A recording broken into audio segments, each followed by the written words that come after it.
Hello and welcome back to the only show that breaks down, cracks up, skews, and reviews each week's DC Comics. I'm your dream lover, Eric Shea. And I'm Jim Warner. And this is the Weird Science DC Comics Podcast, episode number 495.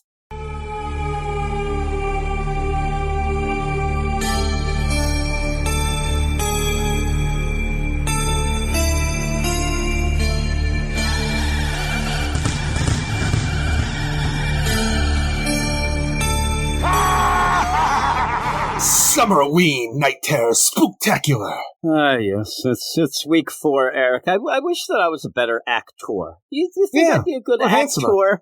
No. Well, no. I'm thinking of a Steve Buscemi type, Eric. I'm not going full handsome. Well, you like to think you're a good liar. Well, that is true. I think I am. But the act, I'm going to have to try it tonight because I don't want to be as miserable as I really am for these books. Oh. But then again, I won't, Eric. I'm just going to go with it. I'm hoping that you can pick me up and at least convince me that most of these are 3 out of 10. But we'll see, Eric.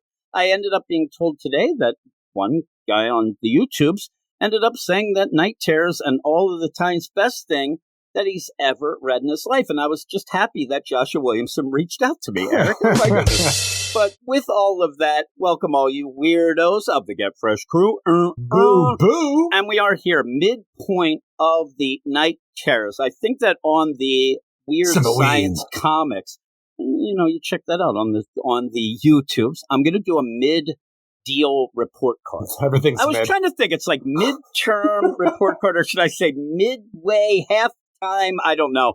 Eric, it is mid. It's very mid. And I was going to do it today, but I figured first up, I'll see what you might be able to pick me up with these books. But I also ended up getting so depressed that I didn't want to do it. But hopefully we will get things picked up going. Oh, my goodness. You're probably sick, too, so. I'm sick and tired of this shit. This is what I am sick and tired of, Eric. Hey, when you're going through this and you wonder, well, they keep saying that these Night Terrors books aren't great. Why aren't they talking about the books that aren't Night Terrors? Well, that is what we did over on our Patreon Spotlight this week. There were only 2 books that we're talking about that were non-spooky Summerween books. Those were The Brave and the Bold, number 3, and Superman, The Last Days of Lex Luthor, number 1. We actually picked, or the badasses picked those 4. The Spotlight came out Thursday night, almost 2 hours long. I will let everybody know. So if you want to go and listen to us talk about those, go over to patreon.com/weirdscience and get a bunch of other things, including when things really hit the skids like they are right now.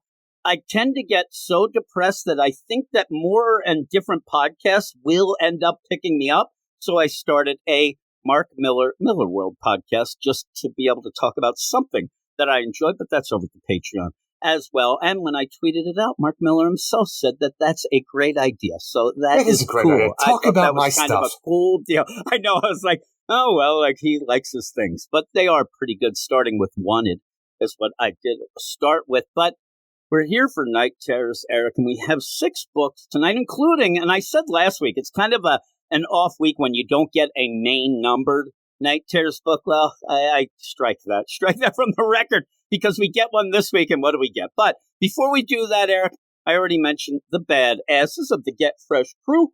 Boo! Here is their badass roll call. At least we're having fun with this, right? I can just imagine. I can have fun with everything, really. I can imagine the tales that you'll tell as we go forward. We have, a drama queen. I actually think I'm a story king, and that's what I want and I'm not getting. Here we go. Stephen Bat Dad Mitchell, Trevor Dad Nation, Eric K, Jeffrey Greek, John D's Nuts. I'll kill both of them. Dr. Destiny over there, huh? Ted Gross, I love Punchline, Stork, Michael S. Cam, Matt Racer, Demon 3000, Neil Stewart, told me I'd like the Angel Breaker. He lied, Eric. David Fink, Stephen Baum, Jason Colby, Sue42 to you and me, Michael G, Ken Alec, Comic Boom, Rocker. Check out his YouTube channel. He likes a lot more than I do. Richard Ryder. Oh, my God. Oh, that classic amalgam character between Nightwing and the Creeper. Kind of a, standard deal. I'm proud of you. Mark Jager, Bill Bear from the Bat Pod, Ruben, Carlos, No Marv, Matthew Pierre, Luke Hollywood, Simon, Louise, Merchuk, Andrew in Belfast, little shout out to him. Me and him were talking about Sinead O'Connor's untimely passing. Swanee, Anthony G, Josh Vermillion, Batman Beyond Mark. Should I hit it again, Eric? No. Brady Murray up there in Buffalo and doxing Double A Ron in Minnesota. All-time shout out to our greats, Reginald Drinkwater and Rob Lewis. There you go, Eric. That's what I'm doing. Oh, my goodness. You have picked me up, Eric. You've stolen my dreams, but unfortunately, I still have nightmares to talk about because I'm going to jump out the window. Richard Ryder. Gonna Richard ride up your, I don't know, leg of your pants. Here we go. We have, like I said, 6 books, including a numbered issue of Night Terror. So we're going to go up right now and start with that. He is a complete unknown, Eric. I still don't know anything about that guy. That guy I know less about than I know my kids, and that is a diss. That's a diss to you, if any, there. But here we are with the books. We'll see if Eric can pick me up. I heard that he likes one of the books in this section, but which one could it be?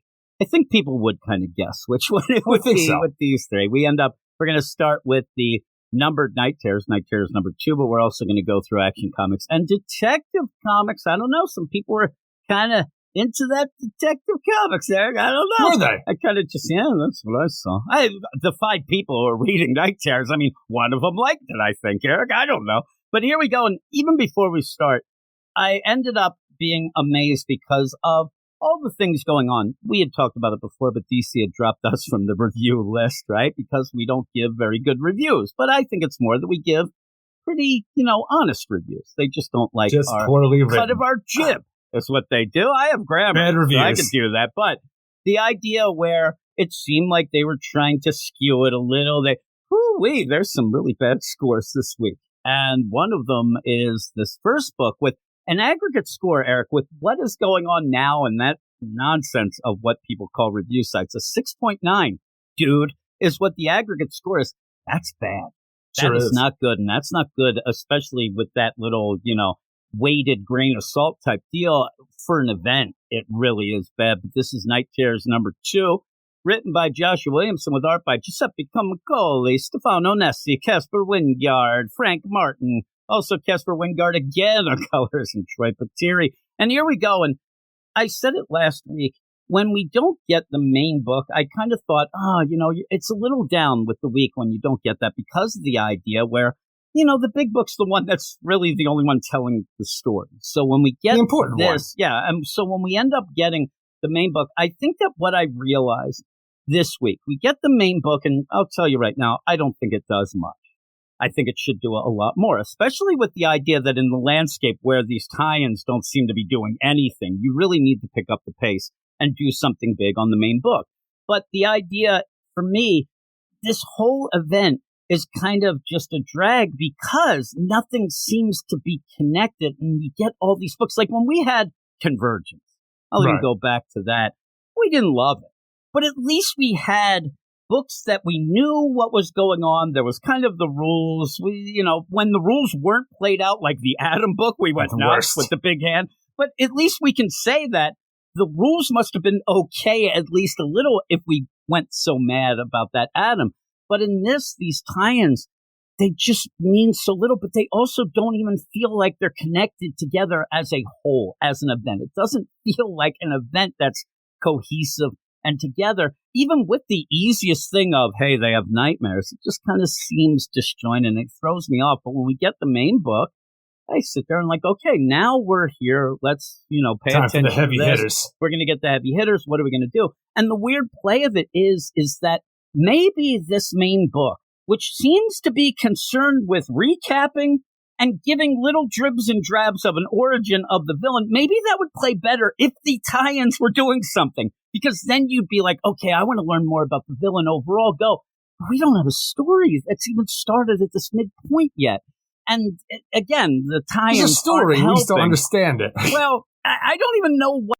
Because the idea where you have this character Insomnia that then went and used his nightmare powers that he had because of Lazarus Reign to create a nightmare in the reality that killed John D, taking over the body of John D, so then he could then create a nightmare wave to put the entire world to sleep so he could search through their dreams thinking that maybe John D, Dr. Destiny, put the Nightmare Stone that he's looking for in somebody's mind. So he's doing that, but there's a lot of people in the world, so we're getting a lot of books with where Insomnia is not there because it's a lot of people, Jim. He doesn't have all day. He's not doing anything in any of them. I mean, there hasn't been one that except the Batman one right away, but still. We have this guy Insomnia who was given these powers after Lazarus Reign, but for some reason also with his ability to put the entire world to sleep and create these nightmares and search through people's minds for a stone that we don't understand yet, with powers that we don't fully understand.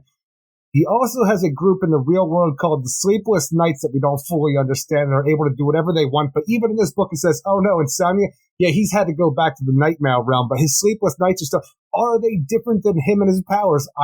I'm saying there's a story here. I just don't understand shit. Well, that's the thing. You say that. I think there's like an outline, but the idea where I'm sitting there and he's like, go, my Sleepless Knights. I'm like, well, how are they able to do this? Why can't you then? And even this idea of what we can only assume at this point, some schmuck, right? He's there. He's in the Arkham Tower.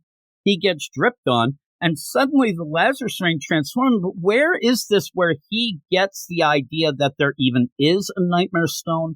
All of a sudden now he knows about this cult that was there 100 years ago. It almost seems like he's connected to that, but we never got that. And then you have just this also, he's mad about the justice. There's so many things we don't know. But again, I don't even know why at any point somebody in the waking world doesn't just say, let's go get the Dreamstone right now, and maybe that'll combat it. I don't even know what's going on in the whole scheme of things and what this Nightmare Stone actually even does or what it will end up doing, except that he wants it. And I'll even go with that when we get through this. It almost feels like a wishing stone. Then when they talk about it, it almost feels like the Dreamstone itself. But at one point, you end up having this cult where it seems like they could use it to wish for riches, or they could take it. I don't know what they're even doing. But Insomnia himself says, your dad just wanted to use it for money. Like, I don't even know what the hell it is anymore. Actually, I never knew what it was. Nothing more than nightmares, Jim. You don't understand the nightmare trade. I know that a lot of horror movies, you do them with a low budget, and it ends up paying off. So maybe that's what it is. You end up getting really kick-ass horror movie deal. Again, and even at that point, the Blumhouse. It seemed weird. It seemed like, okay, we're going to end up dreaming or, praying, sacrificing ourselves to the god of dreams. But then that was also what Insomnia called himself. But then he kind of showed he was alive. Of nightmares. It just gets, nightmares. It just all gets wacky. And then the whole play of it being a horror story. And then you start with Dead Air with Boston Brand for no apparent reason except to take a page. For some reason. What we're doing here with the Dead Man at the beginning of every one of these, these Night Terror issues, the idea where it's almost like, Channel 52 back in the day with, at the end of a New 52 book, you'd have this.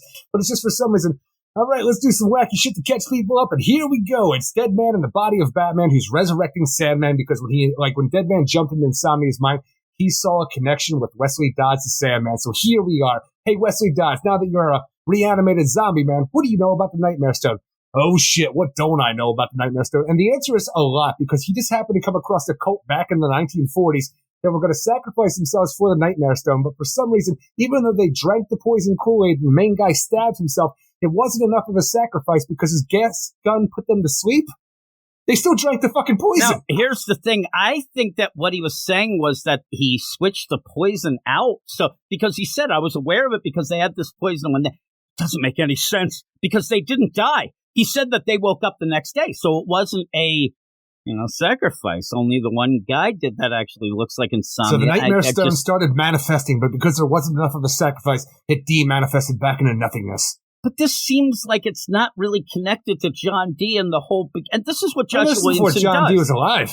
But again, even when you play this, though, John Dee's nuts. It seemed like when John Dee's nuts ended up, it was transferred. Remember that he grabbed it, and then I said, it seems like he molded it in, but now it's before. And all this going on, though, you even start out, and again, you're going to have this Dead Air with Boston Brand. And I thought, okay, well, I'm trying to figure things out. And I thought, maybe you should do like a sham wow type thing to start out, right, Eric? Because at least then I could say, ooh, that's stuff that's on at 3 a.m., you're up late, like that's the theme, but there's no theme. It's just nonsense. And then it goes in, and even the idea where the first thing you have to do, because Joshua Williamson seems way more interested in trying to get people not to yell at him than actually tell a story. Hey, Batman, what's happening? How do you know it's the Batmans? What? You don't know about time travel and the multiverse? Oh, boy. And then you move on. I'm like, what was that? Why did you? Nobody was going to ask any or say anything. Honestly, the thing is, for what we have with the current continuity is and things like that, and who Deadman will be,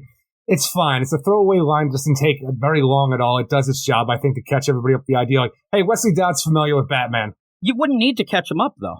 I mean, that's nothing anybody's going to say. Why would he know him? No, I kind of understand. Well, he was in death metal and got raised by Batman with the black, the Black Lantern ring. So maybe he knows him from there. That was just a little bit ago. But when you end up having all of this, it's just, again, though, you also get back to the idea of, hey, get this, nobody got hurt because of the robots. I'm like, we're past this. You need to move on with the story. So we do get Wesley Dodds say, oh, my. I thought that was a mystery that I took to the grave. It still haunts me. Why didn't you do anything with it the other years afterwards? He says, it was at the beginning of my career.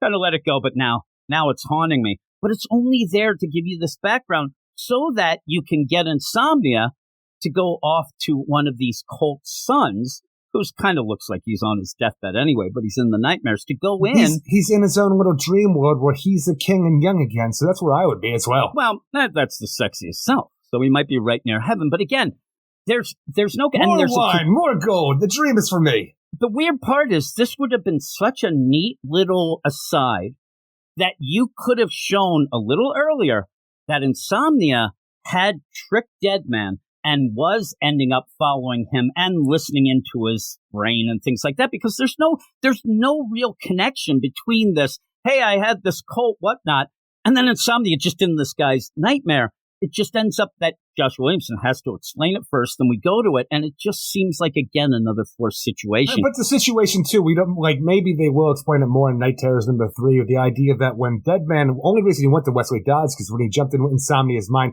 he saw Wesley Dodds there, like, there was a connection. So, even with, it seems like something that Insomnia would already have known about, like, if you're assuming that he knows about Wesley Dodds and the cult back in the day.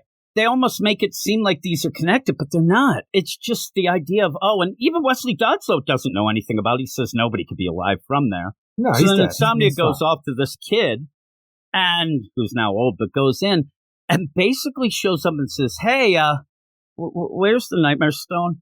I don't know. All right, I'm going to kill you. And then says your dad was actually, he pushes coins into his mouth. He ends up saying, hey, I think that your dad was greedy, so he puts coins in him and then kills him. Classic nightmare scenario. I'm telling you, this is either Freddy Krueger or a leprechaun. Freddy Krueger, a leprechaun, but doing it to not the guy that he's mad at doing it. He ends up saying, your dad was greedy, and shoves a coin. It doesn't even work. So are you. It does not work. He's like, I just end up going and doing my thing. I want to get away from my dad. But yeah, you have that. Then they go and get the word off to Terrific Tech. They go there. I love this idea where Mr. Terrific's in the back of the tank, and they're like, man, he's the smartest guy ever. I wonder what his nightmares are. And then you just see a little bit. You see for a paddle a bunch of monster Michael Holtz just attacking him. The worst nightmare you've ever seen for one of the smartest people alive. He's attacking himself. And on their jacket it says, foul play. Yeah, I think it's even different. Toxic it play. Is. It's just, I thought they were going to, the smartest foul person play in the stuck world. Out to me, though. Yeah. The smartest person in the world. I wonder what his nightmares are like. They go in, they're doing like algebra.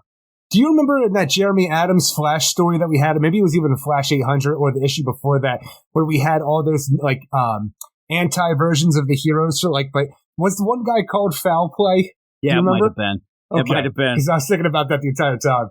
And so this goes, and like I said, I wish that we had actually seen, because Insomnia, he's not that threatening to me. He's going around asking, hey, do you know where the Nightmare Stone is? Hey, Superman, do you know where it is? No, okay, I'll move on. Hey, guy. You. Hey, kid, do you know where the Nightmare Stone? Oh, no, all right, okay, I'll go ask somebody else. Like, he's not really looking, he's just asking. But these people are dead, though. What one person is. He didn't kill Superman. So you end up all the others. You can kill Batman. I mean, he kills one guy because you can, but again, the guy was like 90. As far as I know at this point in time, halfway through our Night Terror Spooktacular Submarine event, Batman somehow escaped his dream and jumped in Black Adam's dream.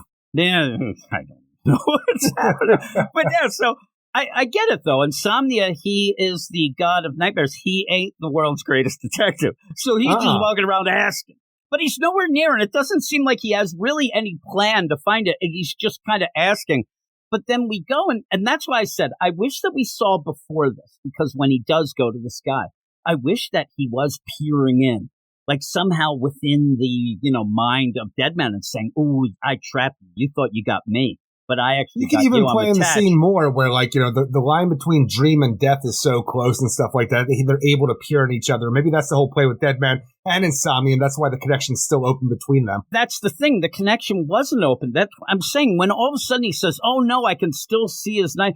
You should have done that before, where Insomnia was actually nefarious and looking in. You can infer the idea that Insomnia is having these visions as well. I don't think so, because the way that he plays out when he shows up, he seems kind of confused. It doesn't play like that. But you end up, oh my God, I still see his nightmares. But this is just to give you origin. That doesn't really give you much again. You end up in Arkham Tower. Perfect exposition. Yeah, that's what it is. He can't figure out how to tell the story. So it's all forced, but you go in. You can never figure out how to tell a story when you know everything that leads back is a Lazarus planet. Once that's happened, it's like, okay, it's fucked. So you go before City Boy. And this is before the Lazarus Rain. So he goes and he flies in. He's like, whoa, what's up here?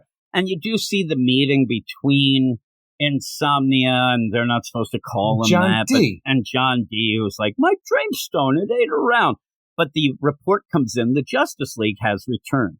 The Justice League has returned from the dead, and why did they always get to come back and we don't get to come back? The idea that we talked about in the first issue of Night Terrors, where it seems like John D might have lost his family, let's say during Dark Crisis or maybe before, drove him insane. And now that he's in Arkham Tower, just kind of being medicated, because whenever he's awake, he seems to lose his goddamn mind. But they're like, you know what?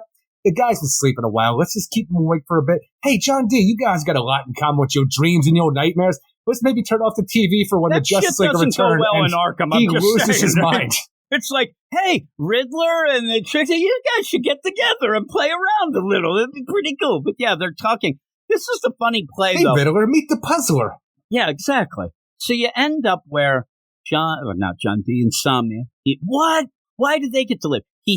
First off, he ruins their game of chess. He throws that. What an asshole. Nobody's he was losing. He was losing. He ends up throwing it, right? Then the worst, he goes then and snaps the neck of a guard. He just snaps his neck. They tackle him after he's just yelling, and they sedate him.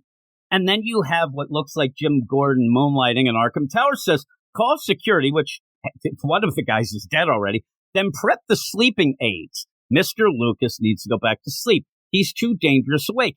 Deadman's there is like, oh my God, they're torturing him. I'm like, do you mean the guard who just died? Because I don't think you mean Insomnia, because I don't get that. I don't understand. Now, if you set up the idea that Insomnia is a guy who, if he does go to sleep, his nightmares will get him, and now they're forcing that, but you never did this. So this idea, and it just keeps playing with that play, that by the end it seems like Joshua Williamson is desperately trying to make us feel bad for Insomnia. Mr. Lucas?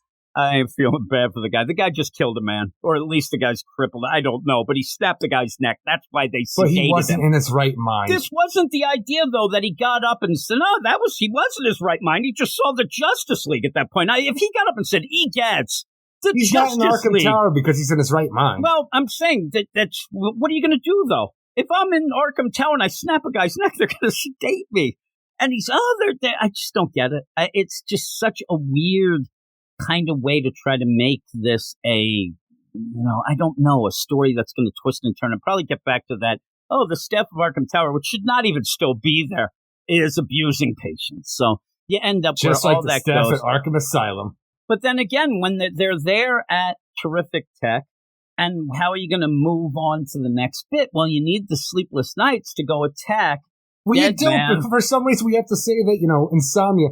Well, he's back in the Nightmare realm now. He lost his power to be here. That's why he needs the Nightmare Stone to manifest into the reality. But now he's lost his time. He's back in the nightmares. But for some reason, I want to call them nightmare constructs, but I don't know enough about them because these feel like, they're their own thing outside of Insomnia that are able to walk the waking world, the Sleepless Nights. They're a terrific tech, and they're going to prove how dangerous they are by ripping the head off of Red Tornado. and making them. The thing is, they could be coldest from that cult that ended up continuing on, that they're being, kind of... Those guys were just I assholes. don't know. Well, I'm saying, I don't know that they're constructs. They don't seem the same as the... I just know that Queen was able to knight the robot man, make him the Rustbringer, where it mutated his body into a monstrosity. And that did make sense. So we know nothing. But again, the way that this goes, you're again forcing, oh my God, since I saw his nightmares, that means he knows where we are. Go get him, boys. And the sleepless nights go, and like we really didn't get much. We found out stuff that we kind of already knew. Oh my God, Insomnia, he's mad. Well, even the idea, it's like, all right, I saw Wesley Dodds in Insomnia's mind. I'm going to go use some Lazarus resin that Batman has, probably just throw the rest on the ground, because who gives a fuck? We don't need a Return of the Living. Who cares if there's a Return of the Living Dead situation, because I throw the rest of this in a cemetery. But I resurrected Sandman, Wesley Dodds. Hey, what do you know about this Nightmare Stone? Because it's really a big deal right now. Well, I know back, in the 1940s, I stopped a cult from manifesting it, and that's about it. Can I go back to being dead now? I love that he even said. He doesn't know anything. Guys. Yeah, I asked a couple guys, but I don't know anything. Okay, well, I'm going to take you back to your grave here. I really thought that Wesley Dodds, I'm telling you, maybe in issue number 3, there will be a big revelation about this whole thing. But right now, bringing Wesley Dodds back, it seems like a big showy kind of presentation, bringing the original Sandman back. But it better mean something more than it did this issue. And but what could it? This is Zombie the problem. Sandman. Here we go. And a dead man Batman. We had the Lazarus resin in the Task Force C. And at points, you had certain characters taking it, and they weren't themselves. I wish that we just played that at the beginning, Wesley Dodds is still kind of zombied out. He's been dead for so long, and eventually he starts remembering a little to get somewhere. But at the end, he's like, I don't know where it is. And also, just the idea, and this happens like a lot when people are saying something, try to keep a secret. Like little kids will do this, because now a bunch of times they've said, oh man, the Nightmare Stone, it's in the nightmares. And then somebody will say, it could maybe it's in the waking world. It seems now that they're saying it too much. It's like a little kid, like, don't look in that closet for your present. I'm like, I think it's in the waking world, and that'll throw everything off, especially those tie-ins. It better be in somebody's damn nightmare. It might be in his. I don't know. As far as I know at this point in time, maybe John D. did something with the Nightmare Stone. The way it was presented in the first issue was it was very confusing, because it really sounded like they're talking about the Dream Stone and how things work. But maybe he did the sacrifices to get the Nightmare Stone, Dr. Destiny. And it is there, but as far as I know, because I don't know enough from what we've been getting, maybe it's not even manifested yet, and it's not even in the waking world or the fucking dream world. The first time it was mentioned, it was the second time it was mentioned. In that first Blood, they pretty much just said he hid it, he was afraid of it, and hid it in the nightmares of one of the heroes or villains. Boom. That seemed But that's the thing, okay. It almost felt changed. Like, I bet he did this. Almost like nobody was sure that he did, but I'm pretty sure that he would have hit it into one of his enemies' minds, right? Because that's what people do. I'm telling you, if you go back, it's Insomnia just saying that's what it is. That it is what happened. I'm going to go search through that. Boom, you get tie-ins. He doesn't know shit. That's what I'm saying. I don't know who knows less. Wesley Dodds, Insomnia, or Joshua Williamson. I think they're all wondering what the hell is going on. Oh, my goodness. But we'll see. I really just, if it ends up being like a Leviathan big reveal at the end, like, what? Oh, my God, Mark Shaw. Mark Shaw. Like, if it ends up that it's, if that Nightmare Stone is in Mark Shaw's fucking head, it'll be amazing, even though the guy's dead. That would be great. Maybe he's alive again. It's in his dead bag. But raise him up. I don't know. But yeah, again, you're really trying to push with these flashbacks through the mind of Deb. Again, let me remind everybody that's not really a power that he has, but you end up having those. Because let's say he's able to because of the thin line between dreams and death. You can say all that shit. Even so, what is he getting out of it? I wish he came out and he's like, weird flashbacks he doesn't understand. What was that, a repeat? Like, oh, what did you learn? Well, he doesn't like the Justice League. Oh, shit, we knew that. Him. Well, remember, when I start trying to put things together, remember when he had his own nightmares, and that's something we haven't really seen except for the time that Deadman jumped in. And he was in the world where he saw the Justice League as the horrors of his nightmares. Maybe we need to get more in his nightmares and see what else he's fucking pissed off about or whatnot, because we just keep repeating. But by the end, you didn't progress much to end this first month of the story, where I said before, most people aren't sitting and going, oh, man, I think that, I've done my due diligence and my calculations here. I got my abacus out. I think it's in the Batman's nightmares. There's no way to even guess or say anything. Now, the only thing that I'm looking forward to coming up, and we've talked about it before and laughed, but we are going to get Damian in the Waking World Dream Warrior coming in issue 3. So maybe things will pick up, but they got to pick up. We only have a couple more issues left, and I don't even see a story here. Isn't number 3 the final issue? No, we have 4 and then a epilogue. Is it 4? Okay. But 4, the epilogue is probably going to be an epilogue. Reason. No, the epilogue's because they have an extra month or an extra week, annual week in August, so it works out for that. But I'm assuming that the story, maybe it won't. I'm assuming the story will end at 4, and then you have, pick up the pieces, but it might not be there. So we may actually have 3 more issues, but do something because it's obvious that the tie-ins don't mean anything. Yeah, some people are liking them as just horror stories, but they're not making this feel like an event, and neither is the main book. What would you give this? Ultimately, I think the art in this looks great, and having Frank Dodds and, just the idea of Deadman and Batman's body teamed up with the zombie Sandman, it's fun. Even when you have, all right, let's go and make this a trio. Here's Red Tornado. Oh, God, he's dead, too.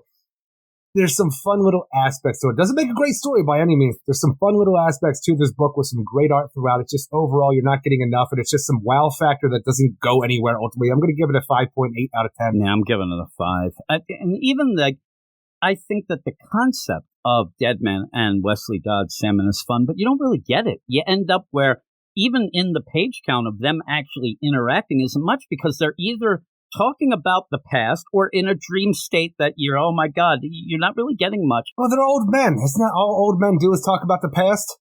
I'm telling you, there's not really that much fun between them, though. Like the idea when I saw the solicits, I'm like, okay, it's Deadman in Batman. And we're playing the idea at that point in the solicits that I think that maybe we were going to get this, but then they decided they couldn't.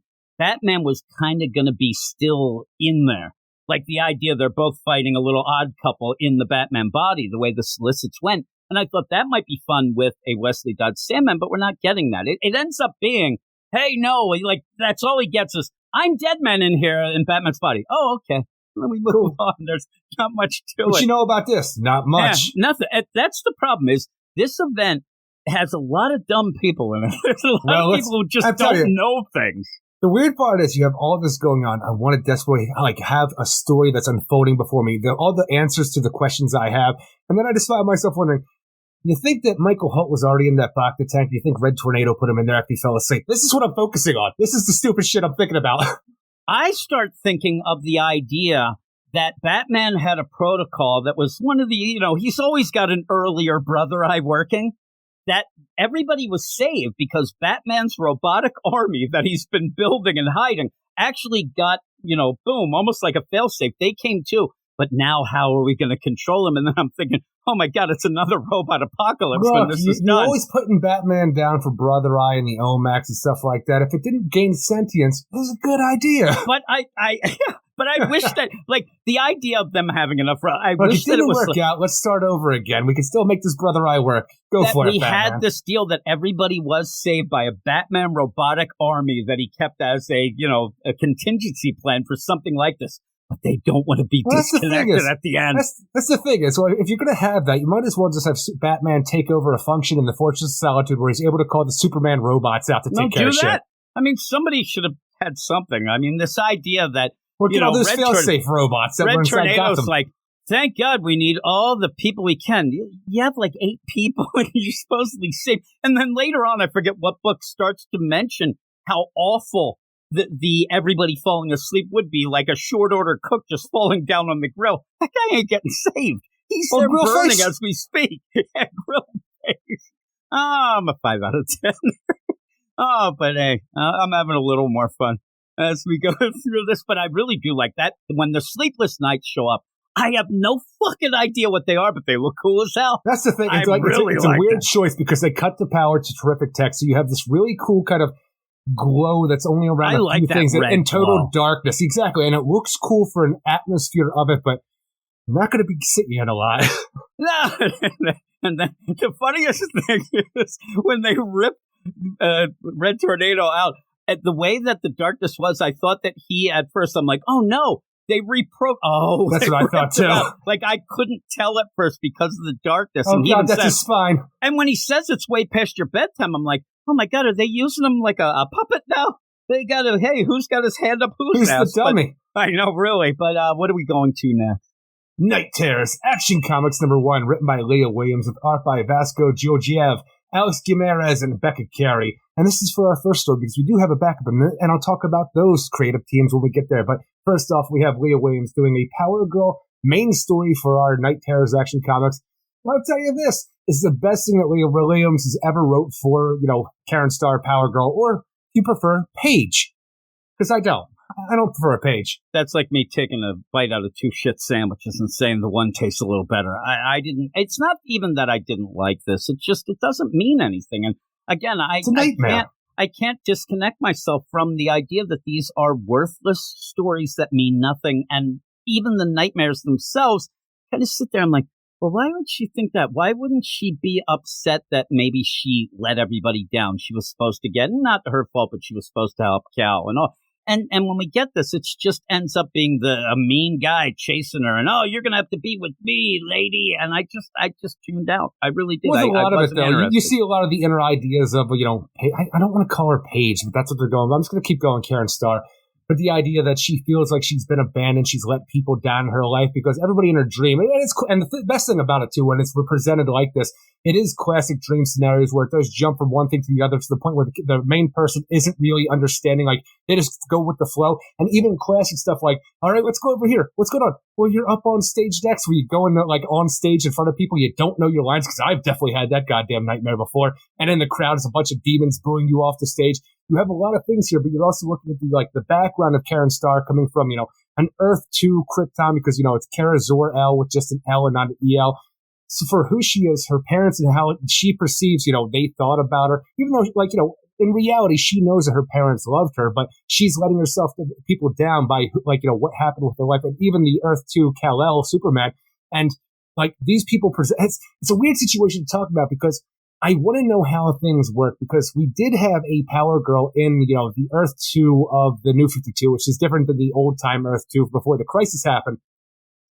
I know, it's just weird because you had that Power Girl who then gave powers to the current day Power, not current day, but what was the current day Power Girl, Tanya Spears, and that was the New 52 version. But this just seems to be the pre-crisis version, coming after the crisis happened. So it's always such a weird thing how people play it off, but are we just going to say that New 52 version of Karen Starr never really happened? Or did she go back to her Earth 2, which is a remade version of what Earth 2 used to be? Maybe Harley erased go with her. that.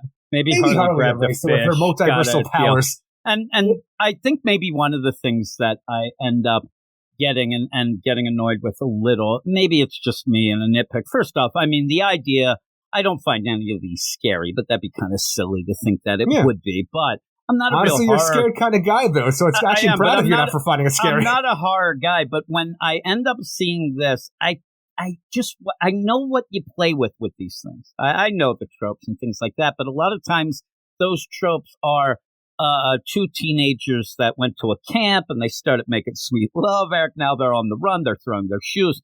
These are heroes that have dealt with these things that immediately I think that they would realize. Now, they may not, but the play of Kara going through this and knowing, well, my mom, and dad, this isn't them, and trying to fight back through it, I just feel like it almost ends up you have to suspend disbelief at that point, and I really can't when you're doing stuff like this where I know if she's all of a sudden on a stage where you have skeletons with super costumes on, that she'd be like, something's wrong here, like, let me get out of this. And it just ends up where it just feels goofy to me, not scary. Well, there's a bigger thing going on in the background of this because on top of the nightmare scenarios that she's dealing with like some random guy on Krypton that wants her to be his, and he's going to wreck her face and nobody else will love her. It is the idea too of being it is, and but who Power Girl is, and the idea that she is almost like a sex symbol, this object to a lot of people because she has that boob window, and for as long as she's been around, the idea that all she is her look. So that would be a scary situation here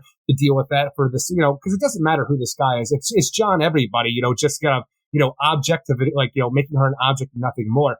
But when you go through this whole thing, there is a background to the story where it seems where the nightmare wave would have happened. It seems that Karen Starr has put herself not going to call it a boxer tank because we ain't got no water in it, but some kind of tank where she's inside this thing, and constantly it wants to reboot because something's wrong with Karen, and all of this stuff keeps actually interrupting her own dream through the machine actually talking to her. So you have all this stuff going on, and I am curious to see what is going on with Karen at this point in time. Is it has something to do with the telepathy powers that Leah Williams gave her when she started doing it? But she's she trying to got do something rid of with those. She had them get rid of those. So I don't understand. She had them, but she doesn't have the connection to Omen anymore. I'm telling you, I think that I actually took that as, for some reason, that was just more of a nightmare, that things glitched out when she was on the way to Earth because Leah Williams was going so far into that whole idea of her being taught by the whole play of her when she was heading off. I don't know. But then Omen's in it for, suddenly these two are the dynamic duo together. Well, that's the thing. This is her current life, her roommate, and even Streaky the super cat there,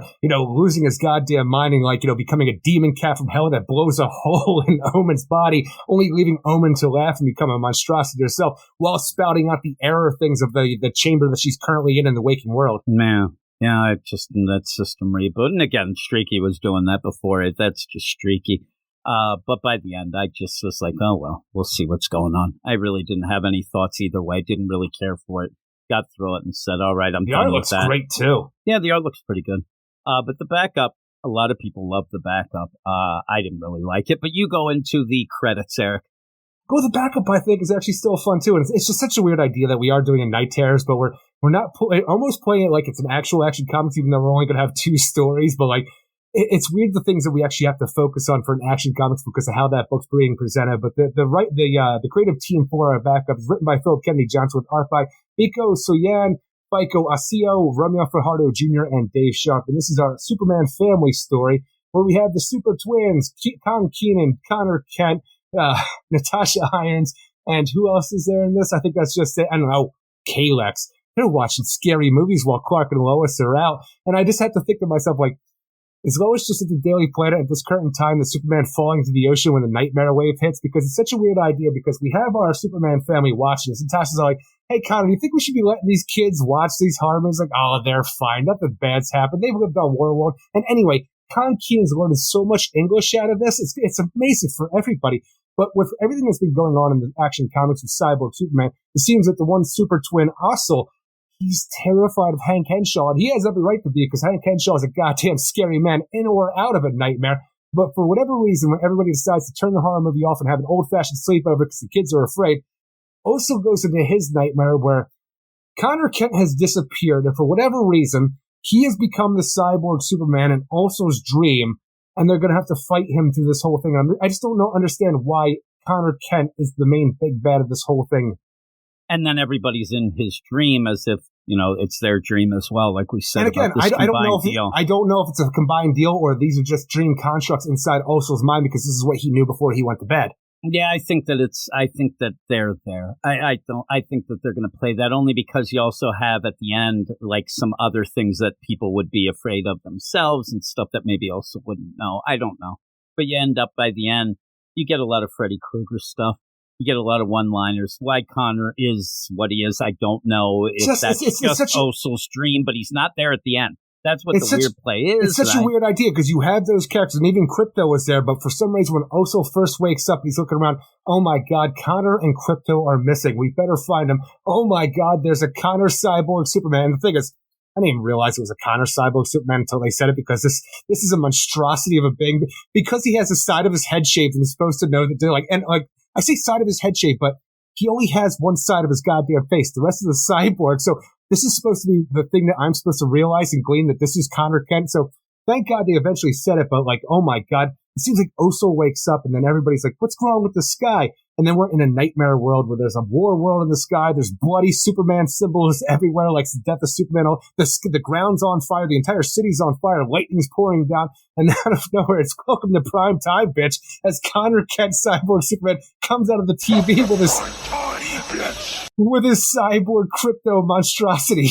Yeah. I was like, I don't know. I couldn't even tell, was the nightmare way by? I got a little confused. But again, isn't the whole thing, too, where, let's just say, we don't understand the rules because the first few books that we saw, it seemed to be, you're in a nightmare and that's it. And then some books will be like, oh, but this person's also in this person's nightmare or vice versa. Like, well, that doesn't make sense. And the thing that gets me with that, and just to interrupt you a second, the thing that upsets me about that is because you're playing with the idea of death in somebody's dream means that they die in the real world. But now I don't know if people are really there or not. And it seems like they're combining. So say Keenan died here.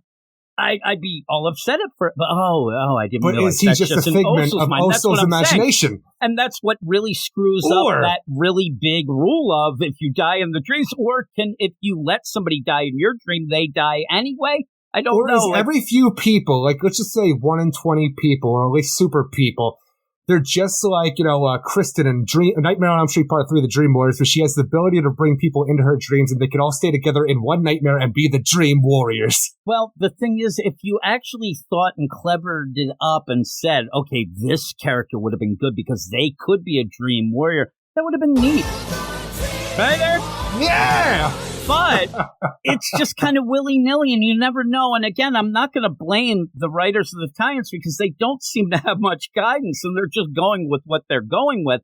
But this is why I said it doesn't feel like a cohesive whole with all these. Yeah, nightmares, but then some people are waking, some people are in nightmares, but they got other people. It just doesn't come together. So at the end, I was like you, wondering, is this just Osso's dream and they're not there, or are they there? And that's not a great way to end the first part, not really knowing. Let's just say this. When Natasha tries to steal up right there and take on the cyborg Superman, and he's like, she gets to her arm turned around and it hurt and things started falling off her, like, what's going on? And then when cyborg Superman says, the rules are very different here. Does he mean just that or everything? I think he means in the whole event. They end up like, hey, man, that's not the rules that they had in Detective. We ain't a detective, bitch. Welcome to Action Comics, bitch. That's all I need. I'm telling you, the cyborg Superman by the end becomes Freddy Krueger. You're like, the other one was right. This place is a nightmare. Your nightmare. In this place, I can do anything to you that I can imagine. And this goes like, I'm going to consume every last one of you and your little dog, too. That's what it ends up with. It's just such a crazy deal. You, my pretty, and your little soul, too. I actually want, since we have Deadman playing it up. New nightmare. I need Deadman to just pop in when shit goes like that, like all of a sudden combine and just like, night terrors, bitch. He's like Freddy, and that just disappears. Or just make an insomnia. I'm telling you, for some reason, we've been bitching about the rules nonstop, but maybe that's something we have to stop doing because it's never going to work out. This is like a Superman family book. We'll have the Superman family in there. Maybe I can even just think to myself to make things even better. It's also his dream, and people just here because this is what he knows what would be in his dream. I want to know. These cyborg Superman come out of a TV, Freddy Krueger style. When you have the toaster grow fucking spider legs, and spider legs come out of lamps, and all of a sudden these metal tentacles come out of the oven and grab the super twins and try to pull them in. Web over at Marvel, which was my least favorite thing ever. But it just the idea, though. Again, I'm not a continuity kid like you, but I need something to make sense, and we're just jumping into these, and you have no idea by the end what the hell's going on. We don't even know who's in the stream for real or not, and that's a problem, but I guess you can have some fun with it. A lot of people did. And the thing is, I did have a lot of fun with both the Power Girl and the the Superman family stuff. Is it revelatory with what we're getting? No, it's just nightmare fun because these books turns out that they really don't mean much.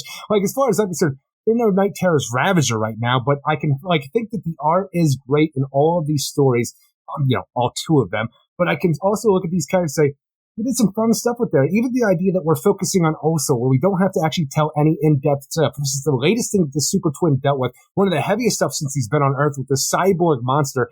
This is a perfect nightmare for him to deal with, especially concerning the Superman family. But is that something that after that story ended abruptly to get the Night Terrors, if you're a fan of action, is that what you want then? That you have two issues then of Osso's nightmare? That's just what we just saw that we know he's scared of. I would have made it John Kent instead of Connor Kent, though, because of the idea where John is jealous of them.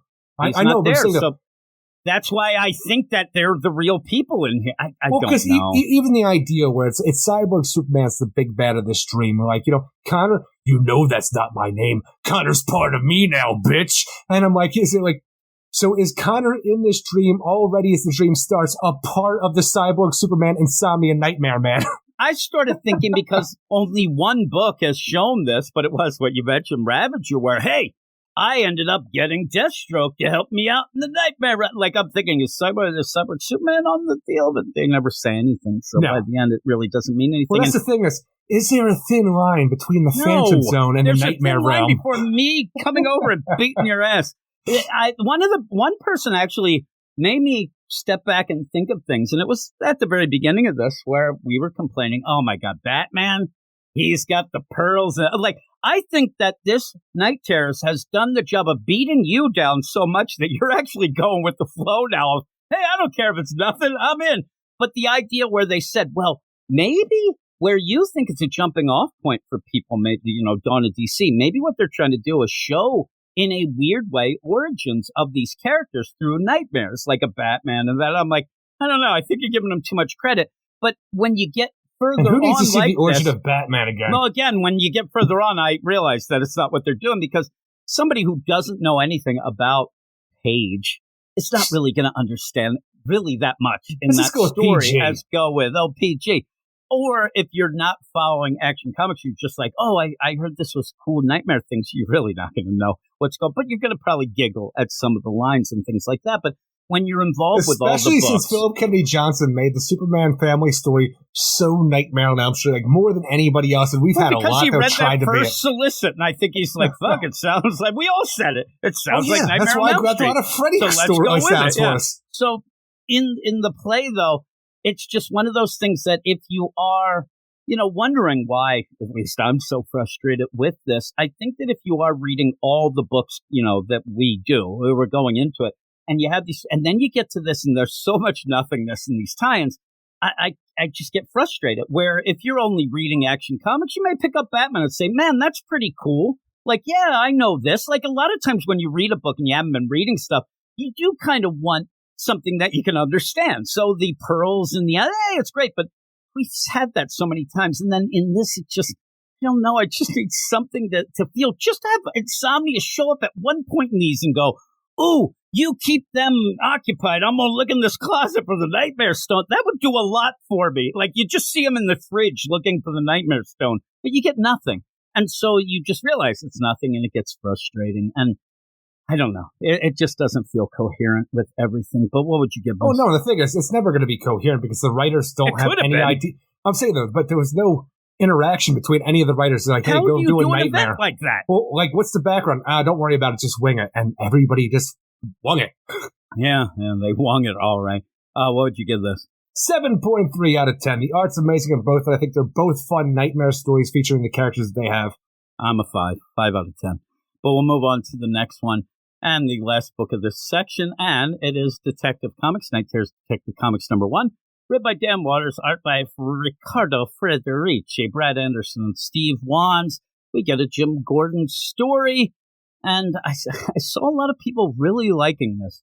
And it goes in the play. But we're not in a Night Terrors story. Well, and we are, but we aren't. I don't know what's going on. The whole play of this, though, is Dan Waters. We actually liked a couple. So we liked the Azrael thing that he ended up doing. But yeah, that was fun.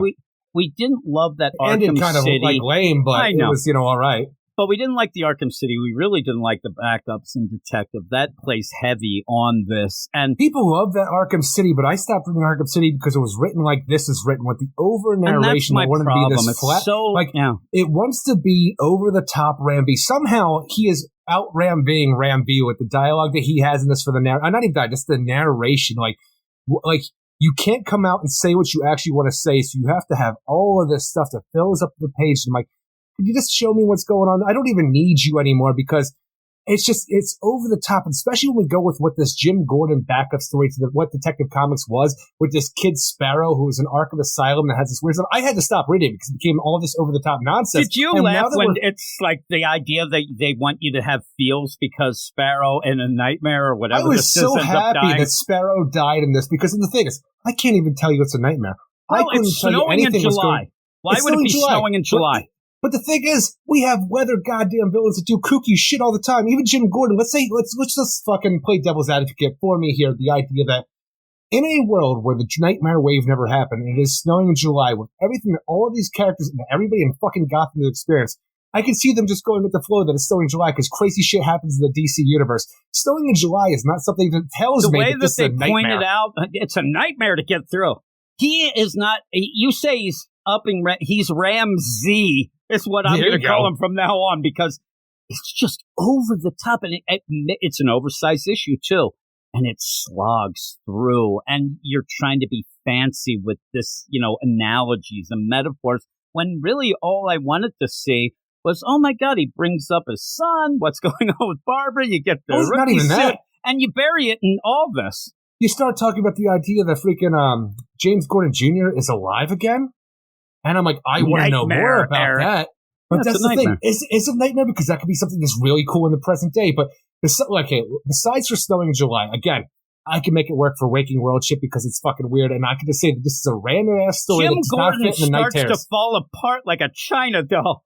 This is a nightmare, but I'm with you, though. It doesn't play out well. I'm saying, though, the thing that him falling apart like a China doll outside of a nightmare actually goes with the story that they're actually talking about, where he was in a blast of these extra-dimensional beings that were bestowing powers and freaking stuff on the people, where he is falling apart because of the magic that he's used. And even with that, let's just say, it's a guy honestly, writing a nightmare and doesn't know the rules of what's going on because he was never told, just like all these. I want, more than anything, for this to be a nightmare because the idea that these good people of Gotham who have come together to summon these extra-dimensional beings, they want to have powers bestowed upon them to make Gotham a better place, whether it be through power, knowledge, or wealth, in order to make Gotham better. That is their whole shtick, these freaking occultists.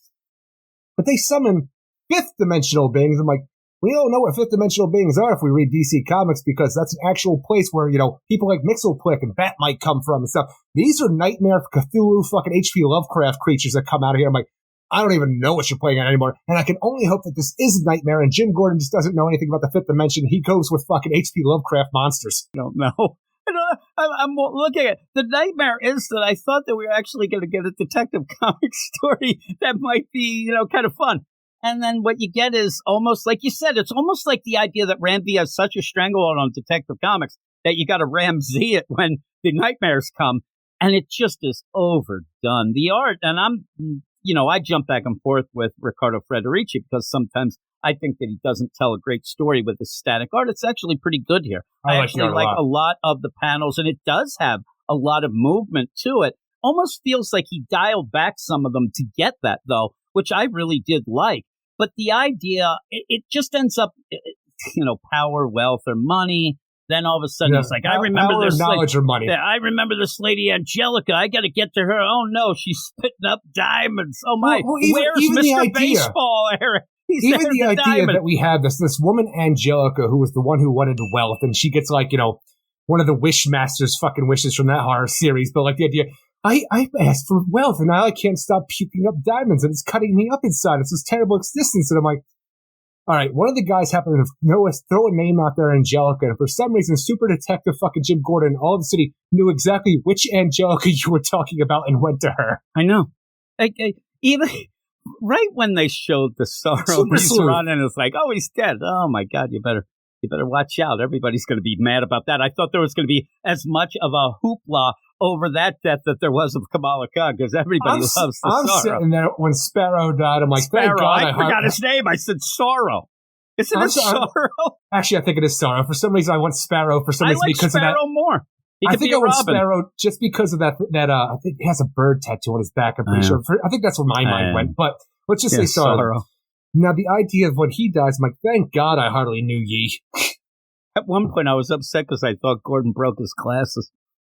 He can't see without his glasses. He's going. I just don't get it. He's going through this all, and I'm like, okay, here's the difference. And I have to you have Phillip Kennedy Johnson, right? He's doing one of the better stories during, a bunch of this, even before the Dawn of DC. Again, the War World, people like that, but the Dawn of DC is doing that. And he gets the call, hey, we need to do Nightmares. And right away, he's like, let's have fun. Let's do Freddy. I didn't love it, but at least he was like, okay, if I don't know anything about it, I'm just going to have fun. It sounds a lot like Freddy Krueger. I'm going with it. Dan Waters gets and he's like, all right, let me bore the shit out of Jim. That's what I think he's doing here just to get back at me for some reason. What did I do to him? I mean, it's like the idea of just imagine, though, that you have this free reign of a nightmare deal, and then this is what you come up with because you want to be fancy. These things are going to be forgotten in 2 weeks. Have fun with it. Even the idea of, like, you wanting to be fancy, all right? I kind of got excited for this Detective Comics Night Terrors issue because you told me last week what the solicit was, where Jim Gordon is going to be dealing with the rookie costume from when he was freaking Batman during the fucking, what was that called? DC DCYOU. Yeah, I was going to call it DC Now for some reason, but the DCYOU era of Batman when Jim Gordon was Batman in his robot buddy fucking suit. And I'm like, well, that's cool. I love the rookie suit, whenever that pops back up. But even when you have this good people, this fucking tribunal of fucking assholes who want to summon these fifth dimensional monsters, he asks for power. And for some reason, he is given a demonic rookie suit. And it took me almost half the issue to even realize it's that, right? Well, that's the thing. I'm looking at this monstrosity, this monster man that he's become, and it took me forever to realize, oh, that's supposed to be the rookie suit. You can barely tell for how this has been turned into a monster. Like, is that the Drowned? It started looking like weird shit. And then I'm thinking, God darn it, why couldn't you have had, oh my God, what are you doing, Gordon? Why are you back in the rookie suit? They even almost have it here. They have that, yeah. Yeah, but he said, what? I'm not in it. And then he takes it down and opens up the visor, and it's him inside, Eric. It's like Luke Skywalker. Oh my goodness gracious. Or you find out when he opens it up, it's Jim Gordon Jr., and he's doing that because he wants to impress his dad, and it's the only. Oh my goodness! I'm liking those stories, even just nonsense, better. I'm with you though. All of a sudden, I'm like, the fuck. Oh, remember the whole deal was that Jim Gordon tracks. This is what the solicit said. He tracks down the rookie suit, but it's a rookie suit fused to the flesh. This just looks like a demon. Looks like a demon. And just you can barely tell at certain panels that this is supposed to be the rookie suit. I love there's like these lit up things that are supposed to remind us of those missile launchers, but they're not. Well, not even the missile launcher. Like, weren't they like police lights on him as well? I go with missile launcher. They might pretend that they were lights, Eric, but when the shit hit the fan, they're missile launchers. But even then, I'm like, what is going on? These are fifth dimensional shit. It's just like, I don't get it. And Jim Gordon is in the area when these monsters bestow these gifts, and for whatever reason, it's causing Jim Gordon's skin to crack like glass, so he's falling apart literally as the issue progresses. And I'm not here. And again, it sounds like nightmare stuff, but when you throw in Cthulhu, freaking gods and monsters shit, it's almost like too much. It gets like magical powers on the people and like this weird stuff. I'm telling you, I can go with the idea this is just a fucked up day in Gotham outside of the Nightmare Wave. Yeah. Especially for all the crazy shit that we had in the Detective Comics backup with Jim Gordon. And so when we get this, and I'm not here to insult people, right? If you like this, that's not all your the time. thing. You have your reasons, right? But seriously, you get the same assholes giving the review scores. I'm saying these guys, not the listeners. 10 out of 10. Because anytime they read something that they have a dialogue that they can't understand because it's fancy, it's a 10 out of 10. Oh my God, they had a narration that's used a metaphor? 10 out of 10. It's just nonsense. This doesn't even make sense. But what would you give it? Ultimately, like, again, I think the art is great, even with the idea that I didn't get to understand this was supposed to be a demonic rookie suit initially. I only put that together, I think, because I was waiting for the rookie suit to show up because you told me about it in the solicits last week. And that's how I think I did it. But this whole thing with this kid's sorrow and Jim Gordon, that's been going on too long for me because I stopped caring about it. So I stopped reading the Detective Comics backup. And with what we have currently going with Jim Gordon, he's kind of boring. Like, I have not liked anything to do with this Jim Gordon ever since he will stop being Commissioner Gordon, because he's just kind of like, maybe I liked him a bit in the Joker series where he was hunting down the Joker. But after that, it's just been a big nothing burger for me. Because he doesn't have anything going on. But that's why I thought the rookie suit idea might have been a cool play. I'm telling you, they talked about him being Batman like 100 years ago fucking a few times. This is we get it now. Twice he says the same line. But like, it's weird. But like, in the beginning, when he is at the gravestone of James Gordon Jr., talking about how he failed him, it's normal Jim Gordon stuff because we deal with that all the time. But it felt like a personal connection to him. And then when he talks about the line of him coming back, I'm like, holy shit, we're doing some good stuff right now. And I was waiting maybe for the Nightmare Wave to hit. Like, this seems like it's all like awake stuff that's going on at that point in time. But the Nightmare Wave must have already hit and never hit at all. Who knows with this whole book? I find myself very confused because, again, I know it's Night Terrors. We're all supposed to be in the nightmare right now, and it makes sense because there's some weird shit going on. But for everything that's going on in this book, when you have this fancy kind of like gothic kind of Batman-esque stories in Gotham, this is just another fucked up day in Gotham. And I can also take it as that. Yeah. The weird play, and you say that, and that kind of is what I was talking about last week, but couldn't really put it into words, and now I'll tell you. And saying that there's no cohesive whole with these tie-ins, even if they don't tie in to the main book, what we don't get is what we got in that Convergence, when we got that earthquake. It set everything in a timeline of we knew when things were happening. These the midway books, point. no matter what, these books all should have had the Nightmare Wave hit, so we know that if they go to a nightmare, that's when they did. And if they were able to fight it off, they can discuss it. We have the people in the waking world that were able to overcome or not be affected by the nightmare wave. See the deal so that you know where you're standing. That's you can't have things like this. Well, I'm telling you, you can just, anybody could come up to me and say, obviously, this is a fucking nightmare. Look at all the crazy shit going down.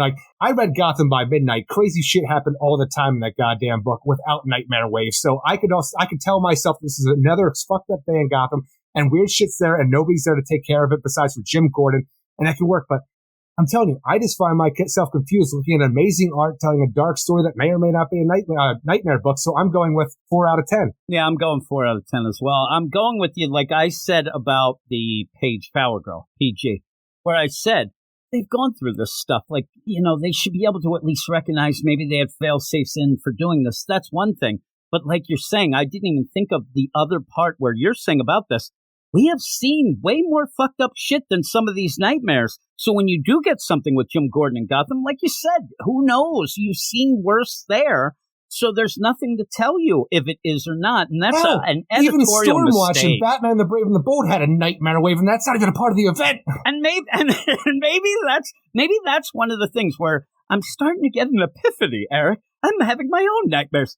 The idea where I said, I'm not even scared, and I made a joke, but it's that play of, I'm more wondering, like when you're reading these, I can't even really get invested because half the time I'm wondering on the side of my head, is this the nightmare or is it not? Like you're saying, what's the detective?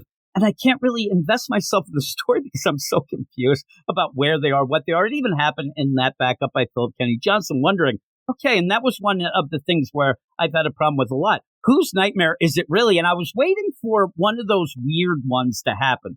Like at the end of Action Comics next month, it was Crypto's nightmare all along. Like we're going to get a weird twist.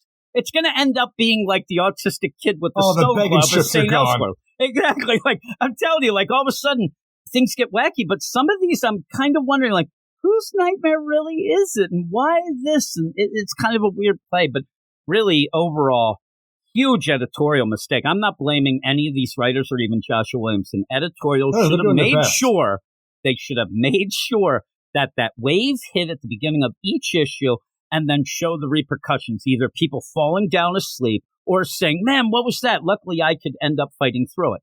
Because even in this detective, when I first started reading it, I really thought, I don't know why it works, but it went with the robot deal. That Jim Gordon's just, he's lounging around, he's doing his shit. All of a sudden, this nightmare wave he sees, and he jumps in the rookie suit. Somehow that saves him because it's a robot, and he's able to do things. That would have been cool. I'm like, somehow he was down. I don't know why. He would happen to be at Luke Tech, and Luke was still fucking around with the rookie suit. You know what else? And you said it about the commissioner deal. And it's funny because Jim Gordon, he's obviously an integral character. Right? He's a very popular character. And yet they strip him of everything, but now they have to finagle his way and just let him be. I know Renee Montoya, whatever, but let him run against that Nakano and become mayor of Gotham. Mayor Gordon? Just let him do that. Mayor Gordon. Make him something that means something, not this way. Because every time he shows up, it's always like, well, I'm not supposed to be doing this now, but I'm going to do this now. He's working with Harvey Bullock out of a fucking hole, like a detective agency. And unless you're going to do a book about that, you're not then doing anything. That's what I'm saying. Yeah, you're not doing anything with it. Like it's even worse that you can't even have Harvey Bullock on the force anymore to have his dopey ass walk around and just making me smile because he's such a slob. Yeah, he's just a slob. I think Renee would reach out maybe. I guess you can't. But the thing, like, even when you had... Renee don't want him back. Remember, even when you had with the Orgums, oh no, the Orgum Tower, we hardly knew you. Jim Gordon comes running in. Renee, you got to stop this. She's like, I can't be seen with you. Get out of here. I'm like, what happened? I mean, this guy, you got to get Alfred up from the dead and get Jim Gordon to be mayor. Boom. That would make so many people happy, but that's not how it works. They don't try to make me happy. They're trying to. Or as I read for some reason, Sparrow. Sparrow. So funny that what does it matter? And really, I am hoping, like you said, you're hoping that it is kind of I'm hoping it's real because I want that guy out because I don't really like him. Well, that's the thing is, it's like it makes sense to me for it to be real, but I want it to be a nightmare just so that fifth dimensional shit makes sense because them saying they come from the fifth dimension, I'm like, that's all we do in DC Comics is fifth dimensional shit. Why would you ever say that and make it these nightmare creatures? It's Gordon Mike. It's going to come out. Gordon Mike. Look, that's it for the first section of the books. Hey, there you go. We're going to go off. Obviously, the good books of the week are in the second section, right? Obviously, right? As we go like off, Action Comics. We'll be back with Titans. What do we have? Titans, Angel Breaker, and Harley Quinn. Back. Oh, my goodness gracious. But we'll be back with those in just a moment. I just decided no night terrors, Eric. I'm getting rid of the scary stuff. And actually, that I like is those songs. I don't really have another new one. I ended up thinking there was one that I was thinking of using, the Stuck in the Middle with You, that I might have for next week for you. That'd be kind of cool. You needed a new one, but you played this song all the time, and that was fine. Well, we haven't played it in a while because of this night terror, so I went back to that, and actually it put a smile on my face because for 2 seconds I realized or forgot that we had night terrors, but we're back, Eric. We're back with the night terrors. Night terrors is where it's at, Jim. Get on the trolley already. Night terrors is where it's at. We could do that. Summerween. It's what I'm telling you. It's where it's at. That's what we'll do. It's Summerween. I even was thinking of like, okay, ween between, all right, figure something out. But right now I didn't have it, Eric. I didn't have it. Instead of, how about Killer Queen? Well, maybe. It's a little tough. Summerween. Here we are. I can't do it, but here we are. Dream Warriors. We could do that. I mean, that's all I've been wanting to do. Don't even have to do a parody. Just do it. But I just want to do Dockin' all the time. Well, Dockin' now all the time and all the time. I guess there's not much more than all the time. I don't know where I was going with that. But where are they going with the night terrors, Sarah? That's what everybody's been asking. Oh, my goodness gracious. Like, could we get a Titans book that tells some rules and makes caveats? Here we go. We can get a Titans book. That's as far as you're going. It was funny because a lot of people, me and you, with all the stuff that we have to do, say other podcasts who are playing Dead by Daylight, we don't read the books. I can't read them beforehand. That's the biggest thing. And people actually ask me, hey, you should read it early so we can talk about it. But then I'm going to have to read it again anyway. I don't want to torture myself like that. So with that, I heard a lot of people, man, hey, can you ask Eric who this girl is in the Titans book? I said, he hasn't read it. But you did end up looking at it because we were talking about it on the Patreon Spotlight. And I really was hoping you're like, I don't know who the hell it is. Yes, I paged through it before the Spotlight and I realized I have no idea who the hell this is. Maybe once I read it, it'll be different. I read it today. I have no idea who the hell this girl is and I don't think it matters. No, it's just somebody that Raven has soul binded with to do the thing. That's all it is. It's like a makeshift way to have Raven not there, but they could have just been Raven. Rules, Eric? What are the rules? I know. I at the end of it, I'm like, why wasn't it Raven? And why did she look so much like Donna Troy?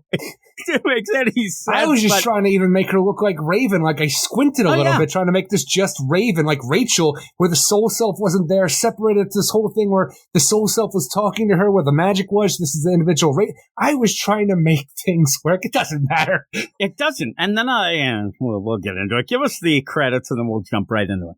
Night Terrors Titans, #1, written by Andrew Constant with art by Scott Godlewski, Ryan Cody, and Wes Abbott. And in this story, like we just said, there's some random woman being led by Raven, who we'll find out by the end is, the voice in her head telling her how to do things, but she is able to break into the nightmare Titans Terror.